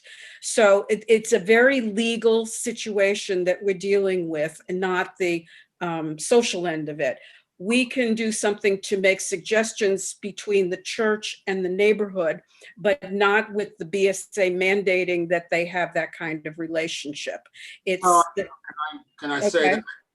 Jerry, you might want to comment on this since you know the legalities more. Well, the BSA looks at community facilities a little different than commercial or residential facilities. They look at it based on the need. So it's going to be incumbent on the applicant to do a number of things. One is to substantiate the need of this community facility. Number 2, they are going to look at the streetscape and the impact on the neighborhood. It can't be out of character with the neighborhood. And, obviously there is an impact, and that was voiced by the community. The question is it an overwhelming impact relative to the needs of this community facility, which serves the overall community, not just a few neighbors? A school or a synagogue or a church has a far-reaching impact and assistance to the neighborhood. So that's what that's the way they look at it. They don't have to prove financial hardship because of the fact that they are a community facility, but they're going to look at impact. And the other thing is that the board members said they form a committee among the commissioners of the board, and they actually do visit the site. Those are my comments. Well, further, just to finish what I was going to say, I think though that there's often a situation with the community board. Well, we do not have a legal obligation to say something, but we can bring something up and try and use our position of influence to try and see if we can make a situation better. Yes, this is not required by BSA, but I still think we need to somehow, do what we can to incentivize these people, all the parties, to get together to make this work. This is what we can. I'm sorry, Richard. I think we could do that separate and apart. Separate and apart. First of all, the church wasn't really here. The pastor hasn't been here. I think he's the one to reach out to. They're the owner of the property. Agreed. So I think they could be separate and apart for whether we vote to approve or not. Thank you. Okay. Elizabeth? So, all right, the discussion. Is there any other person who wants to make a comment? Any other board member who wants to make a comment on this? Call the question. Call the question. Okay. Okay. Are we going to be voting on this tonight? Yes. Yes, Dan. Okay. We can. Yes. So Amy, I'm wondering, are we voting to vote, or are we voting on the issue? Because we had the questions and the fact that the motion on the floor is to approve at this point. Okay, got it. Okay, Amy Howe will do the roll vote. Amy, you ready? Amy? Yes, sorry. Hi, good evening. I will start with our new member, Helene Abiola. A yes or no vote, please. Helene? Helene Abiola, are you still on the call? She's there. Yeah, sorry, just I have it on mute with my son. Okay. A yes or no vote for the Trinity School project? Yes. Thank you. Roseanne Allergifagianis? Sorry, Roseanne, you're gonna, is Roseanne still here? I think Roseanne is absent. George Alexio? He's not here now. Dan Alberti? Yes, I'm in favor of it. Okay. Andy Agila? Yes, great pronunciation. Thank you. Ed Baber? Ed? Lead. Not here any longer. Louise Boardley? Louise? No, Louise. Yes. Oh, yes. Louise, Hi. are you here? Yes. That was a yes? Thank Yes. you. Thank you. You're welcome. Shoma Brahmahananda, sorry. No worries. I'll get to it. Yes. Yeah, thank you. And Bruno? Is Anne still with us? No. Jerry Caliendo? Yes. Iraq Shahansky? No. Jean Marie De Leva? Jean Marie? Antonella De Severio, sorry. I'm voting no, only because they sold the property across the street for millions of dollars that they could have built a school there. So I'm voting no. And I don't want the neighbors to be inconvenienced by their wanting to profit off of their space. Thank you. Katie Ellman?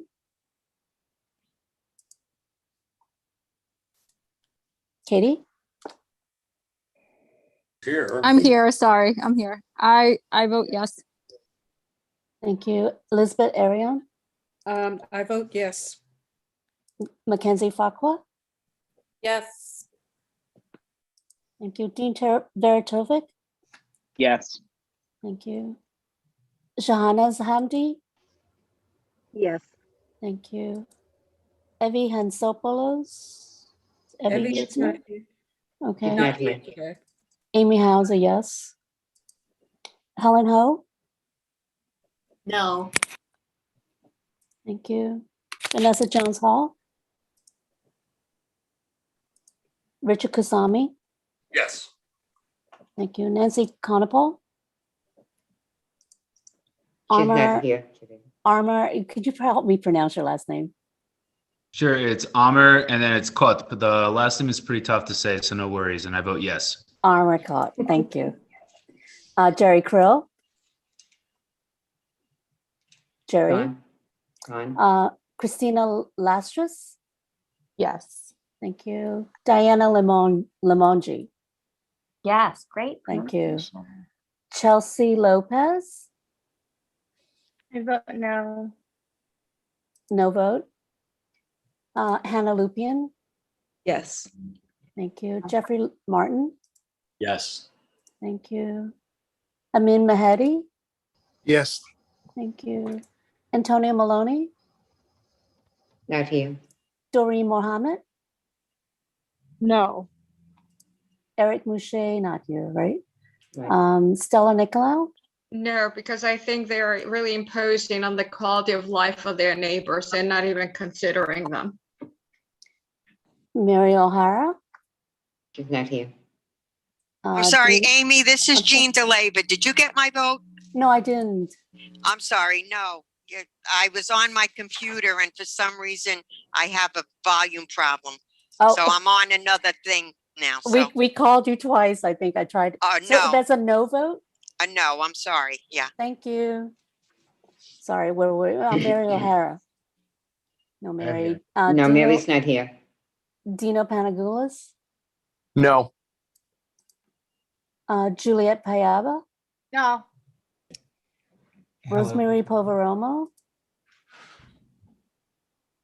We just here. Rosemary Poverom, were you still on the call?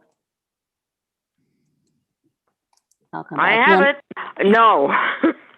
No vote, thank you. Yane Robinson? Not here. Not here. Brian Romero? I vote no from an equity standpoint. I generally don't support charter schools. I think that should be used to build up the ADA compliance. I vote no. Thank you. Thomas Ryan, No, that was a no? that was a no. Thank you. Dominic Stiller, Hi, I vote no. It just seems speculative and very, very vague and not polished and not clear with any numbers, so I vote a no. thank you. Andre Stood, He's not here. Marie Torniali, Yes. Rod Townsend, Yes. Judy Trillivas, No. Kathleen Warnock, No. Mitch Waxman, No. Rosemary Yelton. Vote no. So Marie, we have 21 yes and 17 no's. The motion carries. Amy, can you help me, please? Who was right before Stella? Right before Stella was Doreen Mohammed. Doreen, and that was a no? That was a no. Thank you very much. Thank you. Sorry to bother you. That's all right. I'll send you over the list. Chair Torniali, may I continue with my report? It's Yes, I just want to clarify, the motion carried, 21, I'm sorry, can you clarify that for me, Amy? 21 to 17, did you I say? have 21 yeses and 17 no's. Yes, that's what I have. Okay, thank you. Yeah. Yes, Elizabeth, now you may continue. Okay, thank you. I just want to let you know that the next meeting of the Land Use Committee will be the 5th of May, Wednesday, at which time we will be taking up another rezoning request. Broadway and 11th Street rezoning was certified by the commission just yesterday, Monday. Yes, today's Tuesday. That is a change in zoning.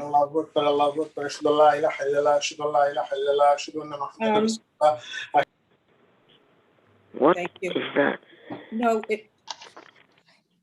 so they are requesting a change in zoning from R5 to M14, which is an R7A equivalent. And for an 8-story mixed use development with 217 dwelling units, commercial and manufacturing uses in the building. Let's see, there was that. We also will be taking up and discussing again the zoning for accessibility to come to a recommendation for vote next month at the meeting, the regular board meeting. At this point, that is it. I hope to see you there on the 5th. Thank you very much. Thank you. Parks and Recreation and Cultural Services, Katie or Kathleen? Here I am. Okay. This is Kathleen, and let's see, I'm going over what we have here. So we have a couple of things that we wanted to announce that are coming up right away. There is, I'm sorry, I'm scrolling. Here I go. There are a couple of events happening this weekend. They are park cleanups. There's a cleanup in Queensbridge Park Friday with Partnerships for Parks. And the Astoria Park Alliance is doing a cleanup this Saturday morning. Also, word from the Museum of the Moving Image is that they are reopening on April 30th, compliant with current COVID and percentage things. So we also want a big shout out to Mitch Waxman, who organized a cleanup at Leicester Creek on April 10th. Many of you saw the wonderful photos that were posted on Facebook, and also a shout out to the other people who were involved, Antonella and the Proud Historian and other community volunteers. There will be another event coming up soon. I think that is about it for us, but I hope that people will turn out for the cleanup events and to share them with their communities and amplify them. Thank you, Kathleen. Transportation, Mitch Waxman. Well, I'm really embarrassed now. I have to say though that this effort was, I was just a part of it, and Katie Ellman was a huge part of organizing this as well, and it was a great effort. It brought out the whole neighborhood. It felt so good to be together with people in the sun working on our community to make it better. Despite that, we didn't have a transportation committee meeting last month, so I have nothing new to report. Condolences to Costa as well, and welcome to everybody, and I look forward to working with everybody. Thank you, Mitch. We'll turn to the public session now. Are there any members of the public who would like to speak at this time? Can you please raise your hand, use the raise hand function rather.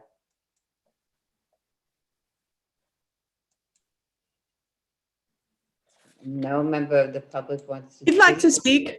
Oh, Hold okay. on, wait for Okay. the chair, please. I Okay, see 4 raised hands. I 5. see now. Okay, Peter Moses. In 2 minutes. Hi, Peter thanks, Chair. Moses. Thanks, everybody. To start off, it's a silly question, but on the Queens Board webpage, there's a picture of the Hellgate Bridge, and it's listed as Hell's Gate Bridge. I'd love if we could get the name of our community features correct on our website. I also wanted to ask and see, was there any plans for an ad hoc sanitation committee that had been talked about at previous meetings or requested? And if not, will those kind of functions be rolled into the environmental committee? Thank you. It's still undecided, but in one fashion or another, we will have. Frozen again, Madam Chair? We're frozen again. We are frozen, or I am frozen, or we are. No, we're all frozen. frozen. I didn't hear anything Peter said after the Hell's Gate Bridge, which the artist had on the picture. Other than that, Okay, I didn't hear okay. anything. I know what Peter said. We're still working on it, but in whatever What did he fashion. say? We're talking about a sanitation component to a committee or a sanitation committee. We will indeed have some fashion of a sanitation focused group. Okay, Peter? Yeah, that's great. I just, hope it's not actually either part of a committee or a standalone so that there's options for community members. Oh, sure. Don't worry. That will be so. Awesome. Thanks so much. Have a good night. Welcome. Okay, Jeremy? 2 minutes. Thanks. So I'm a Long Island City resident, and I want to comment in strong support of the 40-25 Crescent Street rezoning preliminary proposal that was presented a couple meetings ago. I hope the community board can encourage the applicant to go bigger, to zone R73 perhaps, to match the block across the street. I live 2 blocks from this location, and I think the proposed building would be a great addition to the neighborhood. As a renter, I think we need more rental options in the Dutch Kills neighborhood, especially setback from the loud elevated train. And I think that new apartment buildings will lessen demand for existing apartment units, reducing rent. This proposal would also bring rent restricted units through MIH, adding affordability directly to a job-rich area. This stretch of Crescent Street is not very appealing at the moment. There are multiple parking lots and an ugly gas station. So I think this mixed-use building would better activate and beautify the street space. There are old existing 5-story residential buildings on this very block, and just 1 block away, there are large 10-story buildings. I think increased density would therefore fit in well with the area's built context. Additionally, this is a great area to add more housing density, considering it's just a couple blocks from the Queens Plaza and Queensboro Plaza subway stops, where there are 7 different subway lines. Adding infill housing here would therefore help the environment by allowing more people to commute on mass transit. So overall, I think this proposed rezoning will bring substantial housing affordability and environmental benefits, and I hope the community board approves their future requests and maybe even ask them to go a little bit bigger. Thank you. Thank you. Christina Chuko, am I saying that correctly? Yes, perfect. Thank you. To Chair Torniali, District Manager Caloris, and the board members, I just want to bring attention to an illegal condition and community nuisance that exists in the rear yard of the El Cayan Coffee and Hookah Lounge, located at 2575 Steinway in Astoria. I reside at and am the property owner of 2575 38th Street. My rear yard is adjacent to the rear yard of the El Cayan. The issue is the El Cayan has turned their open rear yard into an extension of their physical business by allowing customers to sit in the yard, smoke, drink, and talk extremely loudly and very late into the night. In addition, they have a very large and loud factory-grade exhaust fan that turns on in the afternoon and runs throughout the night located on top of the building. No other commercial store in Steinway has an exhaust of this capacity and of this noise level.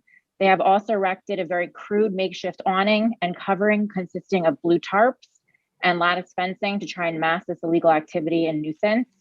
They have no consideration for their neighbors or for the community. 38th Street is all residential, and most of my neighbors have babies and children. The noise can be heard from inside our homes. I am sure this also violates the city's health, building, noise, and consumer affair codes. In addition, Watani Meat Market, located at 2575 Steinway Street, also has very loud and several refrigeration compressors in their backyard, which cause extreme noise pollution throughout the day. For the past 7 years, my neighbors and I have had to endure loud late night noise, often until 3 a.m., excessive hookah and cigarette smoke, and a collection of tarps and awnings that are both an eyesore and safety hazard. It also has made it impossible to enjoy the use of our backyards. Most nights, the noise is so loud that it's difficult to sleep. I've included a couple of pictures that I'll be dropping off at the board, as well as a coalition of signatures from the neighbors on the street. My neighbors and I have called okay, thank you. Just finish up. Did you say, Christina, that you're dropping that off at the board office? Okay. Yes, and then we will follow up on that with DEP to start there at least. Okay. Madam Chair? Thank you. Madam Chair, can we please ask Christina to email that either tonight or tomorrow directly to the office rather than dropping it off, and have her call me after 12 noon tomorrow? I think she has photographs unless she has can it email available. them. Sure. Yes. Sure. Okay. Send them The right. email. I'll work on it. Send it right away. What is the email, Madam? I put it in the chat, qn01@cb.nyc.gov. Thank you. Thanks. Have a great night. Thank you. Jean Marie, you have your hand up? Your 2 minutes. Yes, I need some information. If anyone on the board I received a letter in the mail from the New York City buildings. I've never gotten it before. All of a sudden, because I have a 3-family home, I have to have a gas inspection by a licensed plumber. Yes. That's absolutely correct. Call the office tomorrow. I'll give you the information.